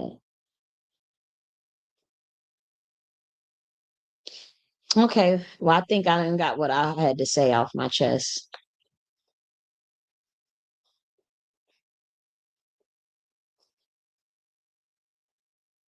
Yeah, I had wanted to do 2 videos, and I think I had got them done. 3 hours, dang. Okay, let me get my ass up off of here too.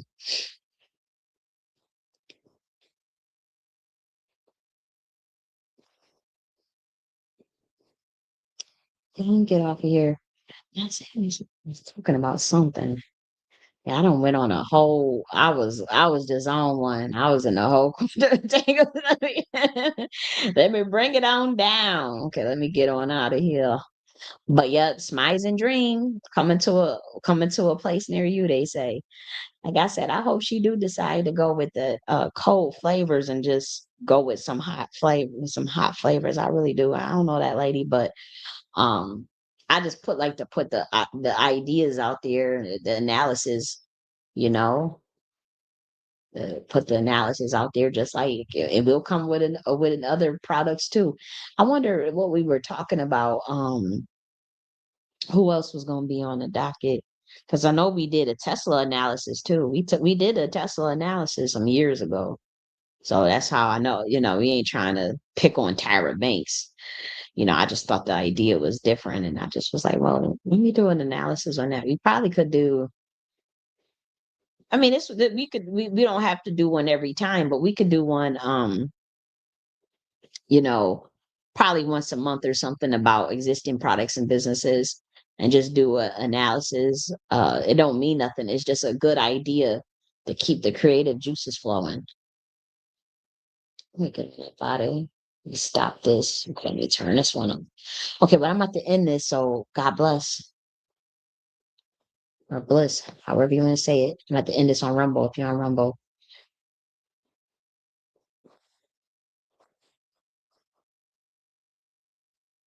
Okay, so that's on Rumble. Make sure this is all ended. Did we do this one? Okay, oh, I had forgot to click on that anyways. Oh well. Okay, so I messed up this one. I messed up that live. I messed up my own Instagram live. I had forgot to click go live on that other one. Okay, well that's gonna be off here. Have a good weekend.